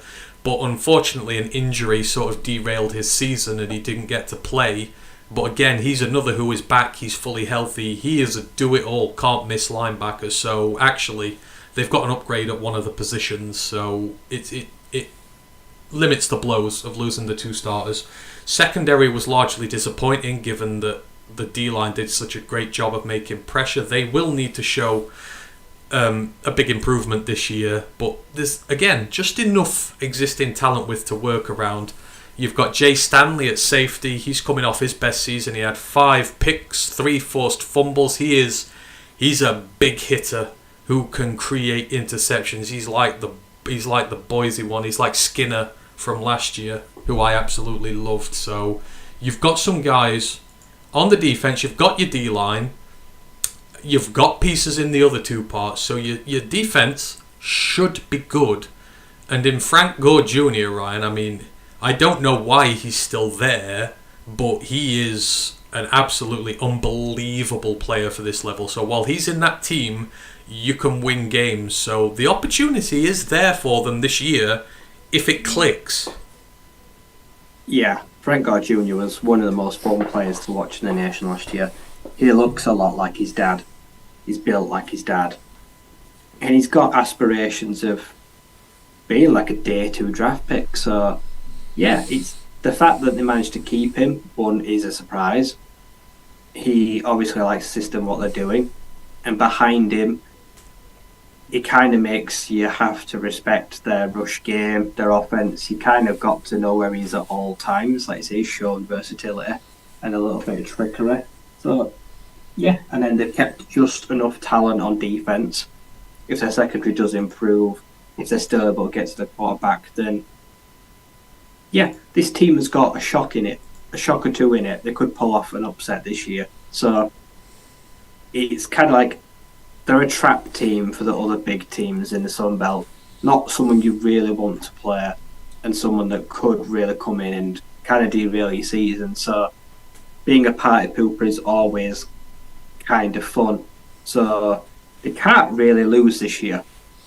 No. Like I say, that they can actually take huge strides forward as well. Like, if Frank has a really good year, I'd expect him to not be here the year after. Whether he declares it or whether he goes in the portal. I think it's his last year. I think he'll be in the draft next year. Yeah, so I think he's going to want to go out with a bang. So this could be a really fun year to watch them. I think they're going to be a fun team to watch. They're going to play like they've got nothing to lose because they don't have anything to lose. No, they don't. And I think the lucky thing for them is they're avoiding, because they're all about the rushing offense. So you're trying to avoid the good run defenses, and we're seeing there's 3 top 10 run defenses in the nation in the Sun Belt, or top 20. James Madison, Marshall, and Troy. And they've only got to go up against one of those this year. So you're getting the sort of teams that favour them a bit more. But we'll talk about that in a sec. Brent goes, Gore Jr., I thought he graduated. He's a dog from what I've been hearing. And then says it's his last year of eligibility. Frank Gore Jr. is amazing. Like I said, he's 5'8". He's played starting quarterback for them. And he's actually been pretty good. He's probably been better than most of the other quarterbacks they've had on roster. And he also carries a full load at running back. I mean, 1,600 yards last year on a not great team. When he's the main focal point is amazing. So, yeah, if he has another season like that, another 1,600 yards, you'll be hearing about him in the draft a hell of a lot. So, and you'll probably see some highlight reel passes from him as well this year. He'll still play quarterback out the Wildcat every now and then. The schedule, so again, don't play week 0. They start at home to Alcorn State, and then they're away at Florida State and at home to Tulane, but they beat them last year, so who knows. Away at Arkansas State, at home to Texas State and Old Dominion. So this is a season of 2 halves, I should say, right? Alcorn State, Tulane at home, Arkansas State, Texas State, Old Dominion. You can win a lot of those games. Then they have the bye. And get this, after the bye, away at South Alabama, away at Appalachian State, away at Louisiana, away at Mississippi State, the SEC team, the 2 home games. They've got ULM at home, and then they've got Troy at home as well. So that second half of the season is brutal. You're going to want to be up at 3 or 4, maybe 5 wins by the time you get to that if you want to harbour a bowl game this year. But can be done. Yeah, before the bye is crucial. They can only have 1 loss before the bye if they want to try and get to the championship. Because as soon as they come out of the bye, I'd say the next 3 games will probably decide whether or not they're going to be in contention for the Sun Belt. And then Troy, at the end of the season, that will probably be a winning in for a bowl game. At worst case, they may have to win that game to get 6 or 7 wins. So, yeah, ending at Troy is never ideal. So, yeah, it's a very lopsided schedule. Before the bye, Tulane's not easy at all, but like I say, they've got up to fear because they've already beaten them. On the road. After it, yeah, it's definitely difficult. So, yeah, we're going to learn a lot about them after the bye, that next 4 stretch. Absolutely, we are. The player to watch on this team, well, obviously Gore, but we're going to spread the love here. The D-line is where it's at. So the defensive tackle, Jalen Williams, he's 6'3", 310 pounds.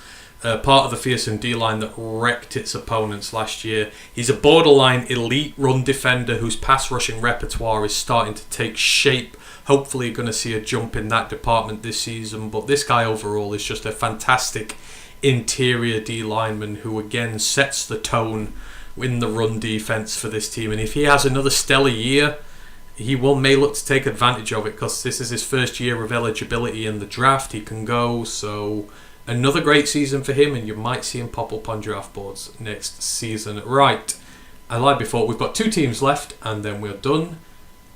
We have, and this is the most intriguing team in the conference for me this year, simply because of who they've brought in at head coach. This is the Texas State Bobcats. Established 1904, they play at Bobcat Stadium. The 2021 season, 4-8. They were 3-5 in the Sun Belt. The 2022 season, they were 4-8.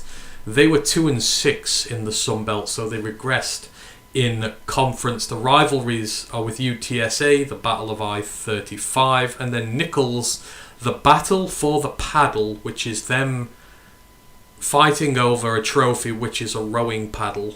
Yes, a rowing paddle. It's unbelievable. Coach, you know him very well, Ryan, because you love your FCS football. Gary Joe Kinne III, also known as G.J. Kinne, also hence the title of the show today, Kinne Get It Done. I know it's a really bad pun, I apologise, but I found it too funny to not use. It's his first season. He is just 34 years old, so a lot of these Sunbelt teams, the bad ones, going young, and it's paying off. One of the most promising emerging offensive minds in the game, that's my opinion, not something I've read from a puff piece somewhere. He's still really young. Started as an offensive analyst at Arkansas before going to the Philadelphia Eagles in the NFL to work on offensive special projects, which I still need to try and figure out what that is. Then he went back into college football. He had a year respectively at Hawaii and then UCF under Gus Malzahn as offensive coordinator and quarterbacks coach both times. He got his first break in coaching at Incarnate Ward last year, and his offense went ballistic. They were second in total offense in the FCS with a staggering 581 yards of offense per game.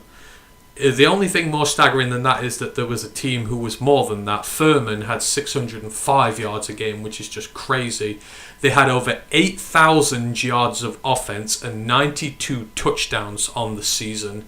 He took the Cardinals to the FCS playoffs as a 5th seed, in which they took down the 2nd seed Sacramento State, the Hornets, in a 129-point game classic, which I remember Ryan describing to us on here, before falling to the North Dakota State Bison in the semi-finals. But the Bobcats evidently took note. They wanted some of this offensive action that he's putting out there, but Kinne's coming into a messed up team that's reeling from a 4-year 13-35 record disaster under Jake Spivatal, who somehow got himself an OC job at Cal in the wake of this.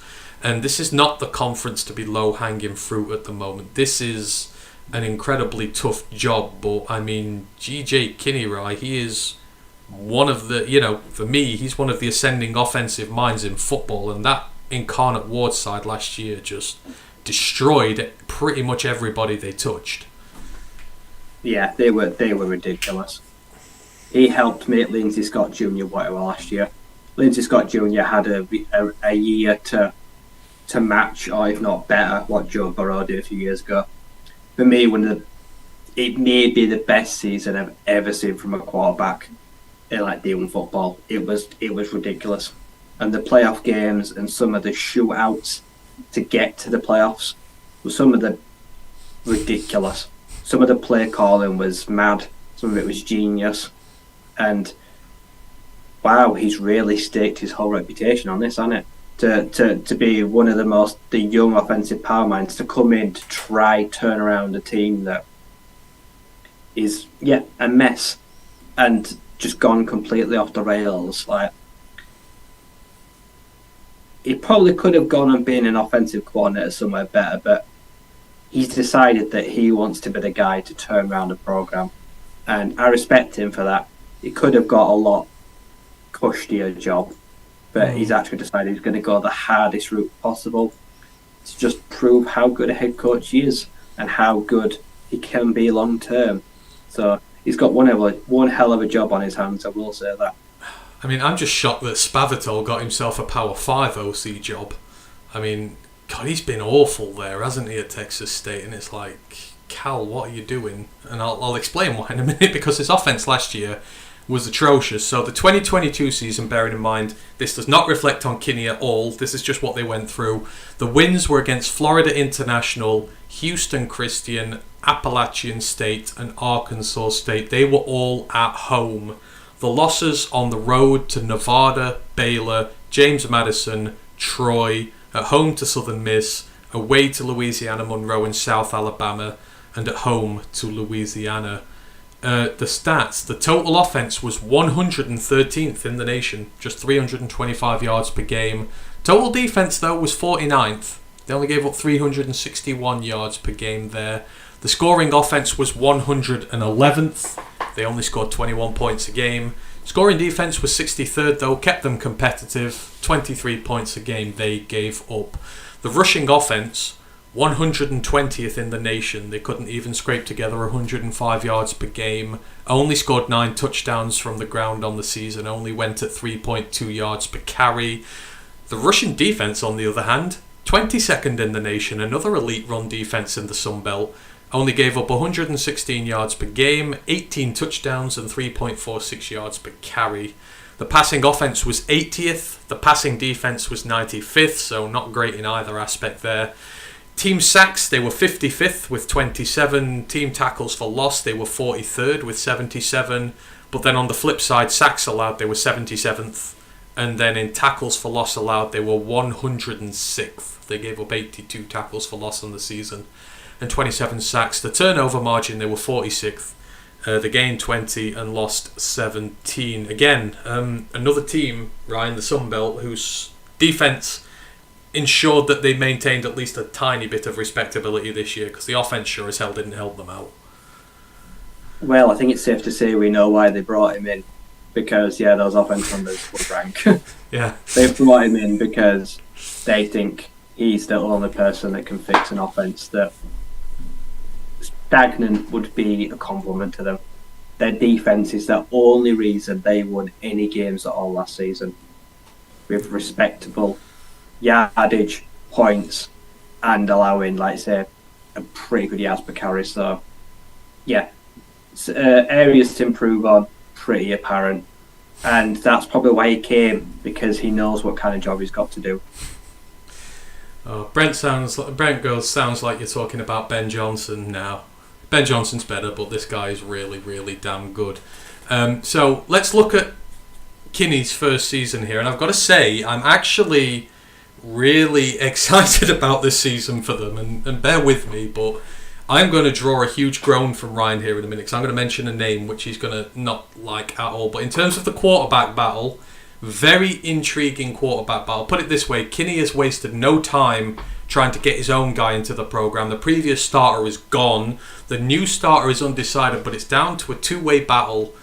First of all, and I want to see his reaction here, you all know him, Ryan. He used to play for LSU and then played for Auburn, and you hate him. Oh. I just want to see the look when he remembers the name. Same first name as our old tight end on the Lions. Oh, TJ Finley. Yeah. Look at that look, ladies and gents. That look of disgust behind there. It's a good coup for him. Yeah. So you've got TJ Finley, former LSU and Auburn QB. He's not been good at all, but I mean, for the Sun Belt level, like Ryan says, he could be a great acquisition if Kinne can unlock him. But what's intriguing to me, he's also gone and got Malik Hornsby from Arkansas, and you're thinking, what does he know about backup Arkansas QBs? But I stand over the starting Arkansas QB, so I know his quarterback room there. Malik Hornsby is freakishly athletic. He is basically Lindsey Scott, and I can see him coming into this offense. He's a dual threat back. This is who Kinne usually works with. So it all comes down to what type of offense does he want. Is he going to go with the big name SEC reject who's trying to resurrect his career, or is he going to go with the promising young SEC QB who's not had his chance yet, who kind of filters into what he usually gets as a quarterback? But I mean, for me, right, as a competition here, even if it is Finley, I know he's bad, but Finley and Hornsby, a winner out of that could potentially be one of the best quarterbacks in the Sun Belt if they get it right. Yeah, his name definitely carries some weight to bring in two guys that, they carry a lot of weight, and at high school, they were really thought of quite highly. And they've both been at, like I said, big schools. Like, they've both got experience being in and around some of the best players in the nation. So to get not one of them, two of them, one of them's going to win the job. And you've got to feel pretty confident that if anything happens to starter, that the guy that comes in shouldn't really miss a beat. This is TJ Finley's last chance, which will probably light a fire inside him. And then I suppose the other option, like he's younger. He does like dual threat. Lindsay Scott Jr. was only like 5'11", 6 foot, but he was rapid. He could do things ridiculous on the run. So he does like that kind of style and mould. So yeah, some very interesting veteran options for a team in the Sun Belt. So a lot of talent there to work with if you can help just one of them. Exactly, and you knew it was the first thing he was going to fix when he went there. For his offense to work as devastating as it is, he's got to have the quarterback to run it. And he's got two very good guys in there. In terms of the rest of the team, there's been big turnover on this roster. A lot of Spivatal's guys left when he went. Kinne's bought quite a bit of the Incarnate Ward team with him as well, which will be good for continuity for him. Like I said, he's potentially got a high-level QB to work with, so the offense has its building block. He actually scored some major wins in convincing the Bobcats leading rusher and receiver, who both went in the portal, to return back to the team. So the running back Lincoln Pear, he's back. He's looking to build on a 1,000-yard scrimmage season and should flourish in this new offense, to be fair. The running back rotation behind him is back, and they also landed Denario Davenport out of JUCO. He's got a lot of hype behind him, so they've got their main guy, depth, and the positive young guy behind them. Kinne's bought a big chunk of the Incarnate Ward offensive line with him. He's also raided Oklahoma for two of their rotation guys who are looking for starting jobs. He's dynamited that old offensive line there, and he's building it from scratch because it wasn't very good last year. Leading receiver Ashton Hawkins was the other big player Kinne convinced to come back out of the portal. He's going to look to feast off much better quarterback play this season. 3 of the other 5 top receivers are back, and Kinne's also bought Cole Wilson with him. He was his return specialist for Incarnate Ward, so he's presumably going to take up those duties again and give further depth to his receiver group. On defense, the D-line, which was not bad last year, is undergoing a rebuild due to all the player movement. There's a lot of portal help in there that's been allocated to it. They've brought in Bryce Cage from the FCS team Southeastern Louisiana, had a really good season last year. They've got Tavian Coleman in from Utah State, Devin Wright in from Boise State. They were both rotational guys last year, so they've got snaps behind them. Jordan Revels and Brian Holloway form a strong backbone at linebacker, and Kinne's also managed to prize Texas linebacker Derek Brown out of the portal. He went there as another highly rated commit, but he's not broken into the team. He entered the Sun Belt, and Kinne's got him to the Bobcats, so they've actually got quite a good linebacker room on paper if they can get all those going. Secondary is going to see a lot of new faces, but they've got some experienced starters. Torrey Spears, the safety, is one of the team's best players, if maybe not its best player at the minute. Cornerback Chris Mills will lead the cornerback unit. He had a very solid first season after transferring from Missouri. So, I mean, they've not done much in recent years, right? But if they get that quarterback firing and they get that offense running how Kinne wants it to, the defense is already the better unit on this team. They could go bowling this year and maybe more. I think they're the ultimate dark horse this year in year one with him. I don't know. Do you agree? It's interesting because I normally frown upon teams that just send out an SOS and go try get every Division 1 transfer player they can out of the portal, which is what he's done. But I kind of think he's got to. I think he has to do that. He has to inject some talent into this team, and quickly, because the offense, like I say, struggled. So normally I'm against that, but I feel like maybe, like you say, low key, it could work this year. He's gone out and basically collected a load of strays and given them a home, and you know what? They could reward him. He could actually find some actual gems that have come in from all over and that want some playing time, and they could quickly ascend to decent level starters. So yeah, he's gambled, he's rolled the dice and said, let's go and get a load of guys that need playing time, that have been around Division 1 schools. Let's see what they've got and if they can click and build a team. And if it works, yeah, they could be the team everyone lives to hate and no one wants to play. They could make life very difficult for some teams.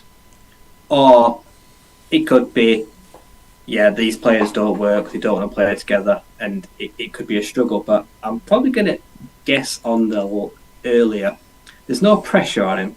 Like you said, new hire, he's young, got a good resume. So if he's in this for the long haul, then this could potentially be the start of something. And it could be a really hard team to play.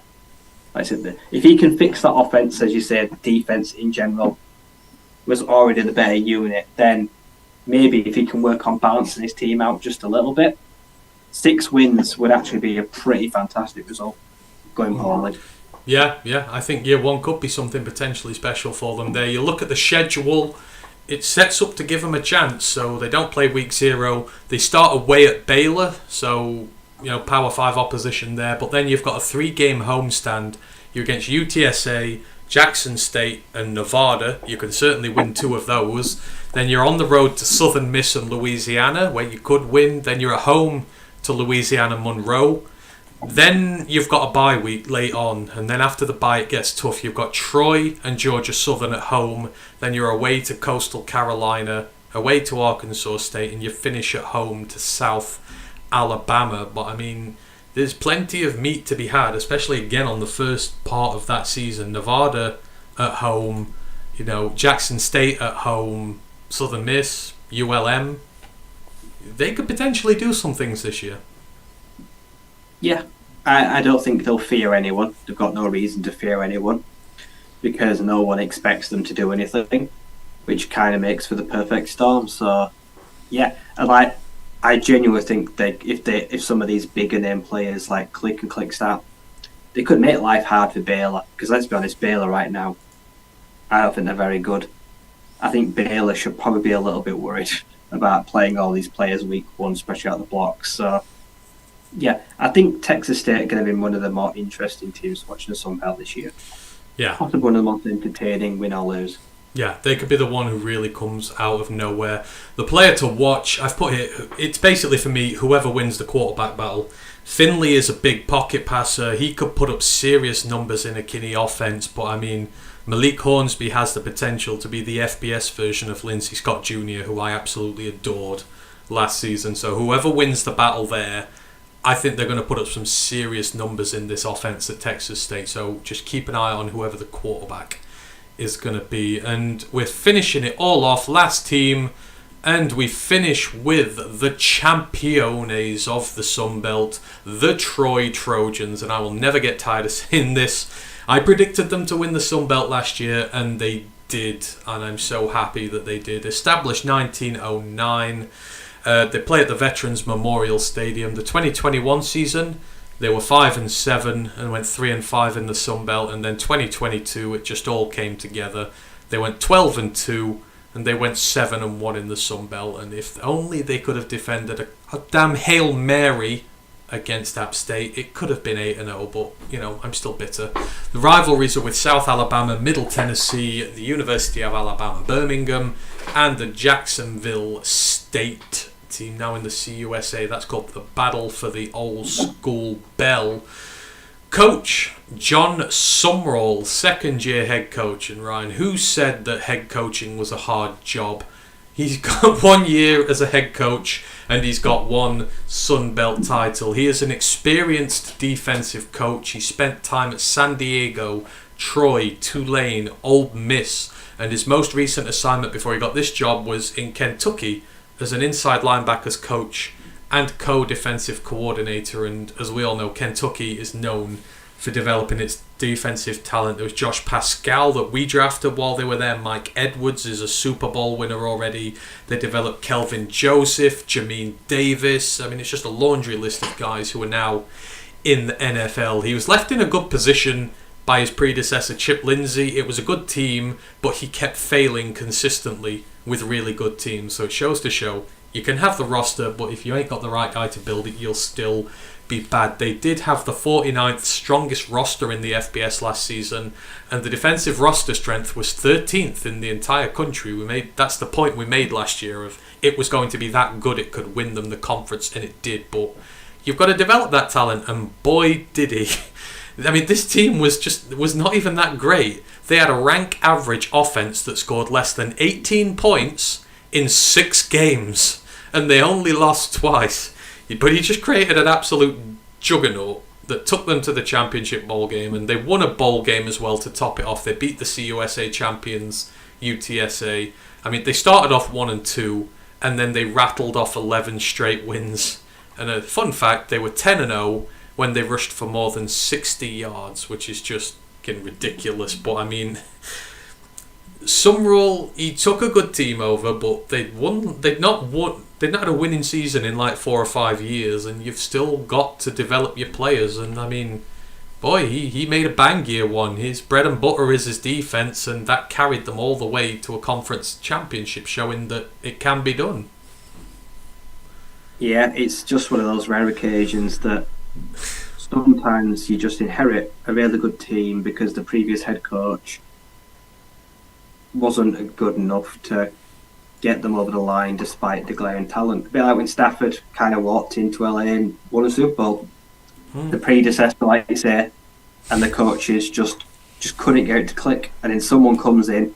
Do you know when you're playing like a fruit machine and you're not winning, and the next person sits down, puts a coin in, and wins the jackpot? And it's really annoying, like you say, because the previous are like, well, why couldn't we have done that? But yeah, like timing, situation, perfect. And yeah, when they got hot. They were brutal. They just shut teams down week in, week out, and made life a misery for opposing coaches. And now they've got a big old target on their back. Yeah, but the scary thing is this team has go through the 2022 season now.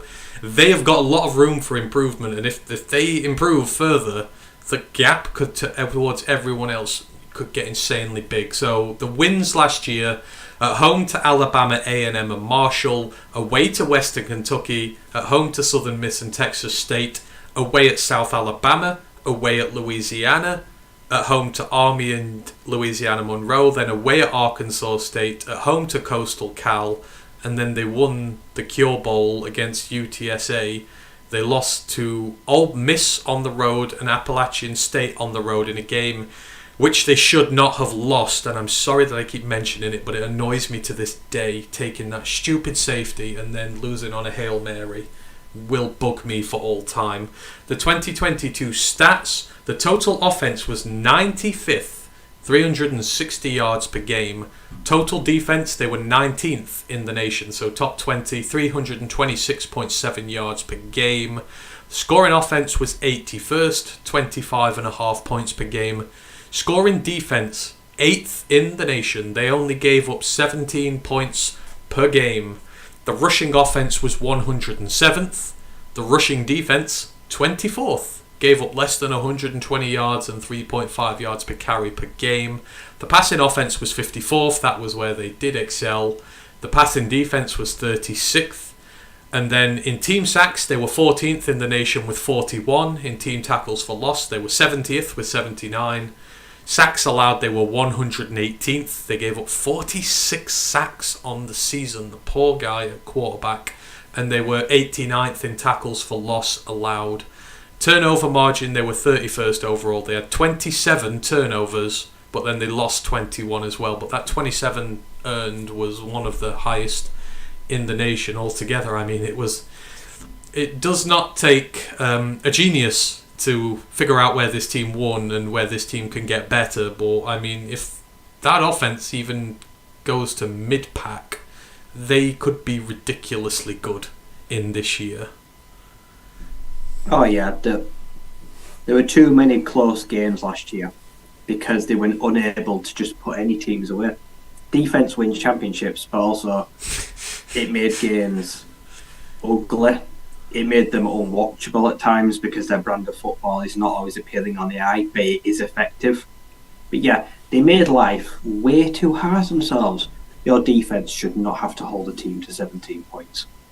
That's just asking way too much. They're really lopsided. Like you say, their defense was absolutely stellar, and their offense, like you say, their quarterback sacked way too many times, couldn't get a lot going through the air and on the ground. And yeah, it really was a trial by fire. It's amazing that they won a championship. Like I say, that defense honestly deserves, I'll say, all the credit, because also it took the ball away a damn amount of times too as well. It was great at everything. So yeah, if their defense is 80% as good as it was last year in 70, and their offense gets 20-30% better, they will probably be overall a better team, and they can defend their title. But they could probably do it a lot more convincingly at times as well. They were not always convincing, and they were dragged into some proper slugfest. Yeah, and the scary part is they still won, which is just like, yeah, they were lucky, but they can be so much better. And I remember the game that stood out for me for the most last year was the South Alabama game. That was the one that basically decided the division and the conference. They won 10-6. And this was the two informed teams coming against one another. South Alabama's high-octane offense against Troy, which was decent enough in the defense. It was just like, man, it was like watching that Bears offense when they were running Andy Dalton and Justin Fields in combo year one. It was unwatchable, but hey, it works. If it works and you win, no one cares. So looking on to next season. So the quarterback, and just like South Alabama, they've got a settled quarterback situation, and it can't be understated how much this helps. The quarterback is Gunnar Watson. He is back for his 6th season at Troy. This will be his last year. He spent the last 3 as a starter. He's got over 6,500 passing yards for the Trojans. He knows the system inside out. He's very accurate. He's got a 65% career completion rating. He has ball security problems, though, that need sorting out. He threw 12 picks last year, and he fumbled the ball 10 times while running it. You've got to keep the ball in the hands of your offense to allow your elite defense to keep fresh. And I think that's where the problems came. He coughed up the ball way too much. But again, they've got a stable QB situation, and they have the defense to sort of bail out from these guys. But it's telling, isn't it, Rye, about how the good teams have settled quarterbacks, and all these others we're saying might be good, they are struggling to find their guy. But in Gunnar Watson, he's the most experienced guy in the league, and it's the kind of veteran you need to win you a conference title if you've got this elite defense to go with. Yeah, when you've got a guy that's been there for 3 years and coming at 6 years, like I say, you don't really have to try that hard to run an offense. Like I say, they trust him, he knows them, and play calling and all that is pretty seamless. Yeah, the one issue was the defense was on the field far too often because he kept giving the ball away. If he cleans up the turnovers, then he'll make life a lot easier for himself and everyone else. So that's a really easy thing to fix as well. Exactly. Work on some drills. Yeah, if he can go back to being one of the more productive guys. Right now, he's just a guy that's kind of, he's safe. Yeah. They've got him there because experience. He's not flashy. No, he's not. Does he make big plays? No, he don't really. But he's kind of just the guy there that can just keep them ticking over, moving down the field, manage to block, and let everyone else kind of do the heavy lifting. Like you say, yeah, he just needs to work on sloppiness. It was sloppiness last year. Yeah. And by now as well, yeah, 6th year, that you'd like to think he can clear that up pretty quickly. If he does that, then be a cakewalk. If he just stops giving the ball away, so yeah. And especially his last year, he'll want to go out on a high. Yeah, absolutely. Because you're not going to be threatening the draft here, but you want to leave a legacy. Win 2 in a row like UTSA have done with the CUSA. Make your mark on your team. The season preview in general, so like I say, Troy have a lot of areas for improvement on the team, but again, the scary part is if they do, few teams in the Sun Belt will even get a sniff at this unit. The offense is where things need to improve. They've got a steady veteran presence at QB, as we've just mentioned, but the O-line, it needs sorting. So their long-term starter at left tackle, Austin Stidham, has run out of eligibility. That leaves a big hole for them to fill there, although there is a lot of experience on the line. They need to make major jumps in pass pro. Summerall has hit the portal. He's brought in Oklahoma State center Eli Russ. He had over 100 snaps in the rotation last year. He's looking for a starting job, and he's also brought in Auburn guard Colby Smith to inject some new talents. That's some promising Power 5 transfers there. Troy uses the tight ends mainly for the run game to provide assistance there, and in Clay Olendiek and Dejon Crayer-Lewis, they've got two very good run blocking tight ends to reinforce their trenches there, so it helps that the tight end room is stacked for them this year. The running back room is in good condition if this line can block again. Their star running back Kimani Vidal is back. He had 1,100 yards and 10 touchdowns last season. And Summerall also got a very good pickup out of the portal. He brought in Asa Martin from Memphis. So last season he had 7 touchdowns and he was running for over 5 yards per carry at Memphis, and that was a decent side. So that's a really good running back too there. So you've got a 1-2 punch in your running back room, which is really going to carry your offense this season. The wide receiver room will need a reset. Leading receiver Tez Johnson has gone to Oregon. Second leading receiver Rajay Johnson is out of eligibility.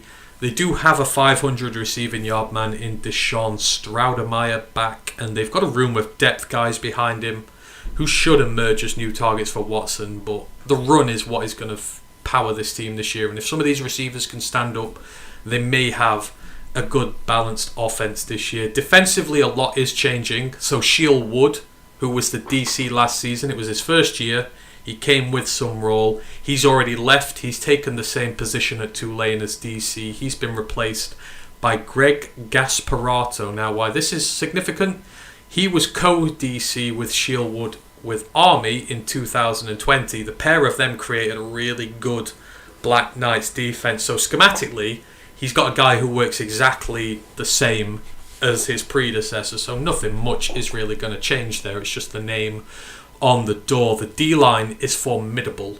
So you've got TJ Jackson, Richard Jibuno, and Javen Solomon. They combined for 34 tackles for loss and 20 sacks last season on the edge. And then they've got a pair of heavies in the interior, Butter Jones and AJ Pierce, who anchor against the run. So that D-line is just absolutely monstrous. The linebacker core has been hit though.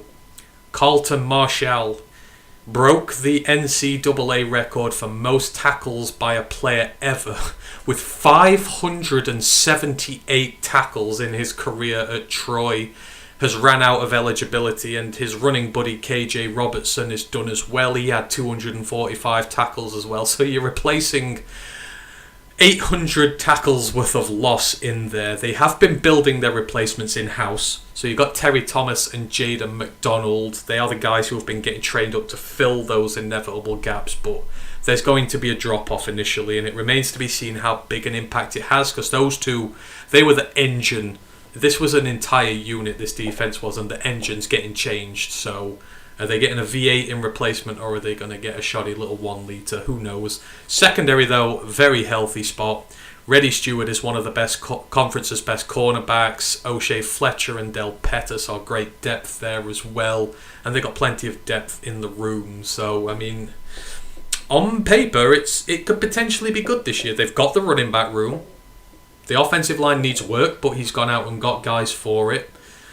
You know, so the offense could be better. And on defense, it's just how big losing those linebackers is. But you would think with the D-line and the secondary, at least, you've got a good framework to work with, and you could maybe go again with a really good defense.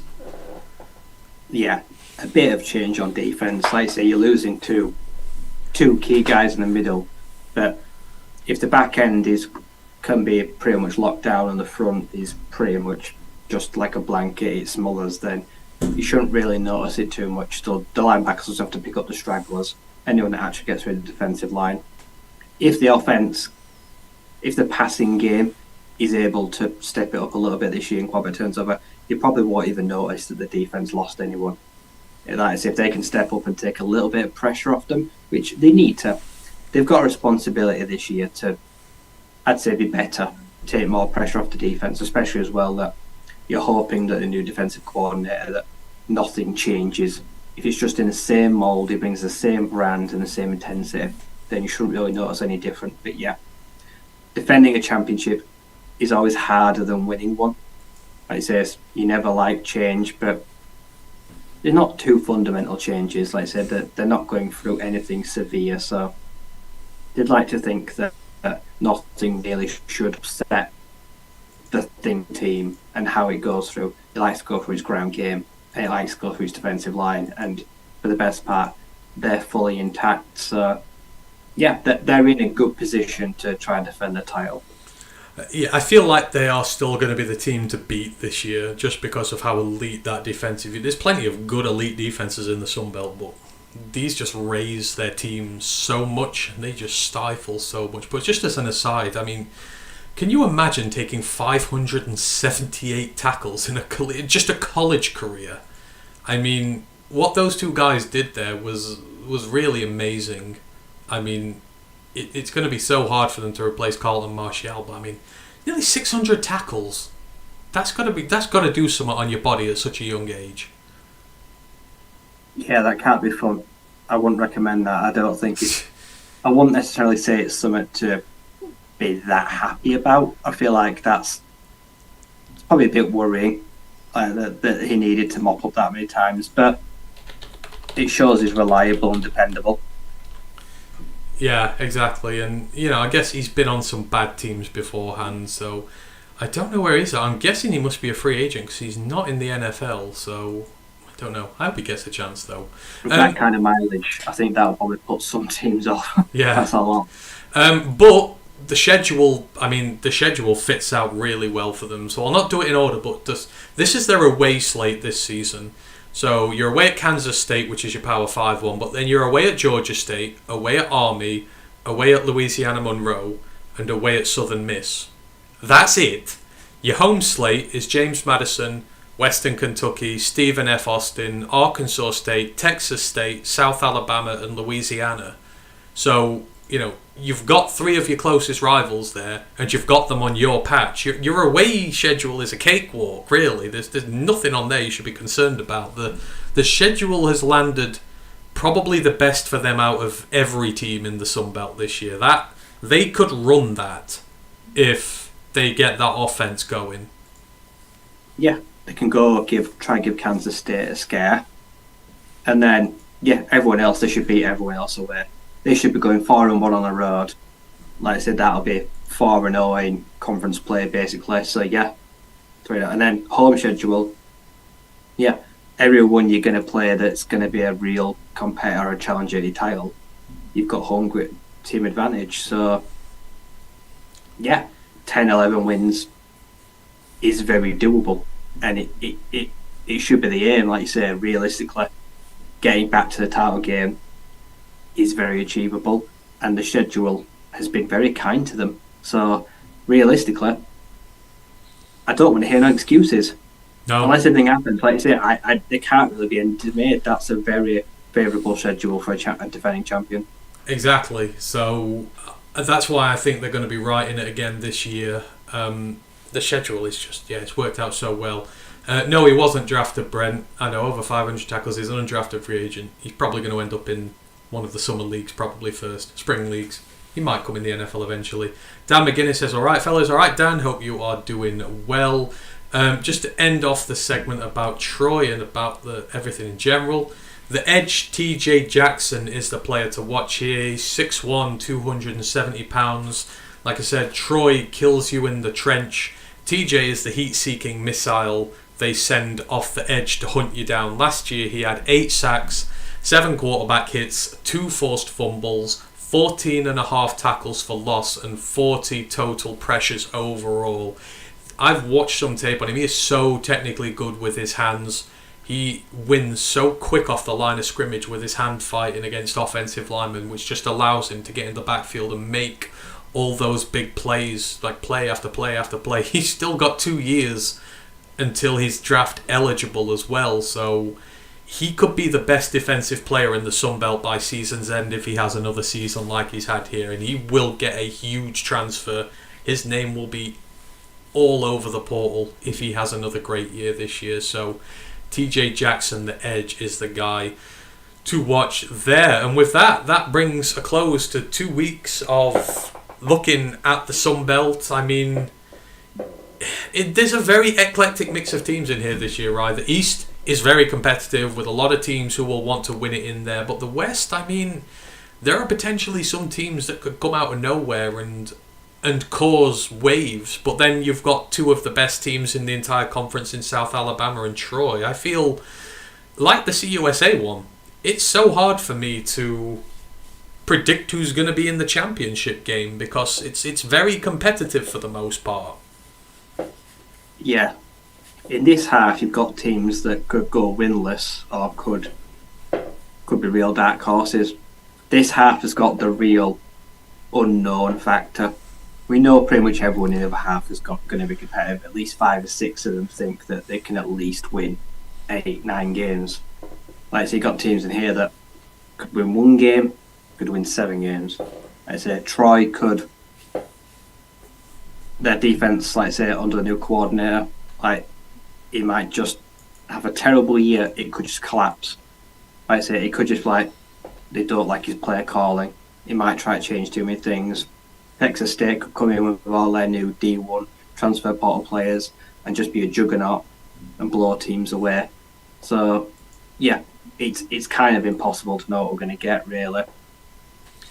What you see is not what you get, and even though it looks like Troy will be concrete favours, like I say, I wouldn't be too sure yet. I'd say like you'd pencil them in as the favourites from this half. I think you do. I do. I mean, I was in on them early last year, but I do feel like they are going to be around again. But just sort of in general, let's take Troy out of it. Who would be the team after that? Who's going to be there? Who do you reckon's got the legit shot of it? Because like I said, there are a lot of teams here, and I'm finding it really hard to find a playmate for them or someone who's going to take over them. But outside of Troy, who are you really looking at this year?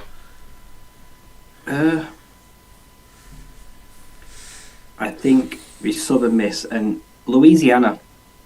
I think actually they're just used to winning. And teams that are used to winning usually find a way to get back to winning. And yeah, they got a reasonably good hire, and they're still a threat.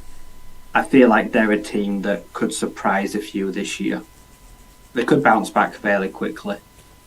Yeah. I find it tough. I'm putting my faith in Marshall this year. I think Marshall are going to cause waves this year. I don't know. There's something about it. I just something about that team. I had this feeling about Troy last year. They're there as well. South Alabama are in, but we will do this when we will do our prediction show before the season starts. We will predict the championship games and we will predict the winners. So we'll have a bit of time to think about this in more detail. I think that will underwhelm is actually going to be James Madison. I think losing Todd Centeio will actually have a huge effect on them. I know a lot of people think, even though they're not eligible, that they could kind of make a run again. No, I think this might be their first down season. Finding a new quarterback to replace him is going to be hard. It's going to be a bigger task than I think they think it is.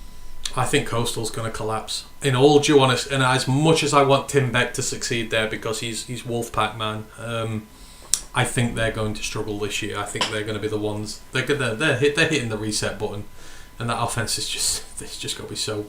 The defense, is just so bad.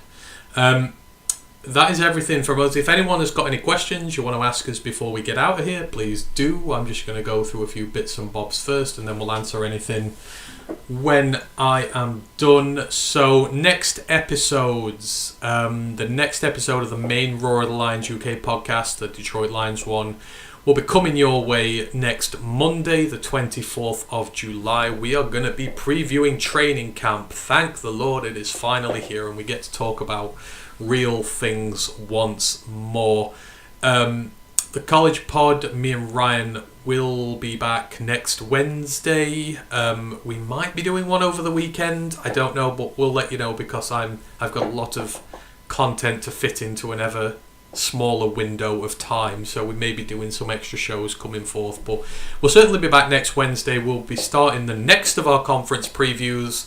Think it's going to be the Mountain West next. We're going to go hiking in the hills to see who's going to be king of the mountains next season, and we've got a few other good bits coming up as well, and then on, of course, this Sunday as well, or Saturday, we'll be doing the next of our rookie tape reviews. So last weekend we did Corby Sorsdal and Broderick Martin. We've had nearly 600 views on that video, so thanks to everyone who has watched that and joined in with us. It's good fun. This week it is the turn of Brian Branch and Hendon Hooker, so we're going to be taking a look at our next two rookies in the series there. I think that is just about going to cover it. No questions coming in. Anything you want to get off your chest, Ryan, before we get out of here?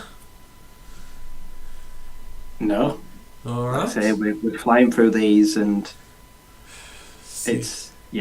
football is nearly here. It is. Season's going to be here soon, but still some teams to go through. And like I say, we will crack on with that again next week. You can find us all over the internet at YouTube, Roar of the Lions UK, Twitch, ROTL_UK, our Facebook page, Roar of the Lions UK, and our group, Detroit Lions Fans UK, One Pride Worldwide. On Twitter and Instagram, you can find us at ROTL_UK. And on our website, www.roarofthelionsuk.com.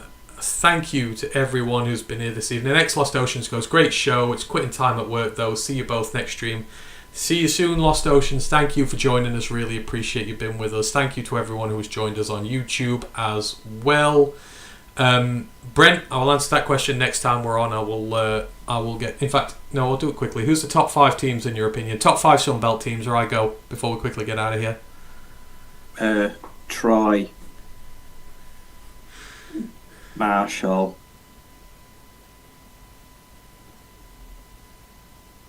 James Madison,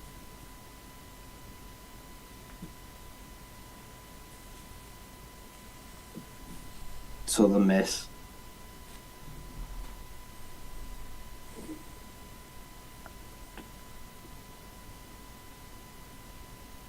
Oh, we've got him here.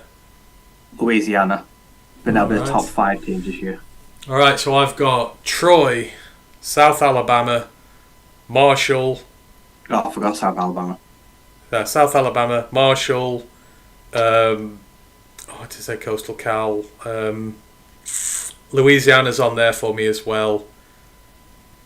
And Texas State's going to be on there. Screw it, I'm going all in on Kinne. Texas State's going to be in the top 5, so thank you ever so much, and we shall see you again very soon. Good night, One Pride.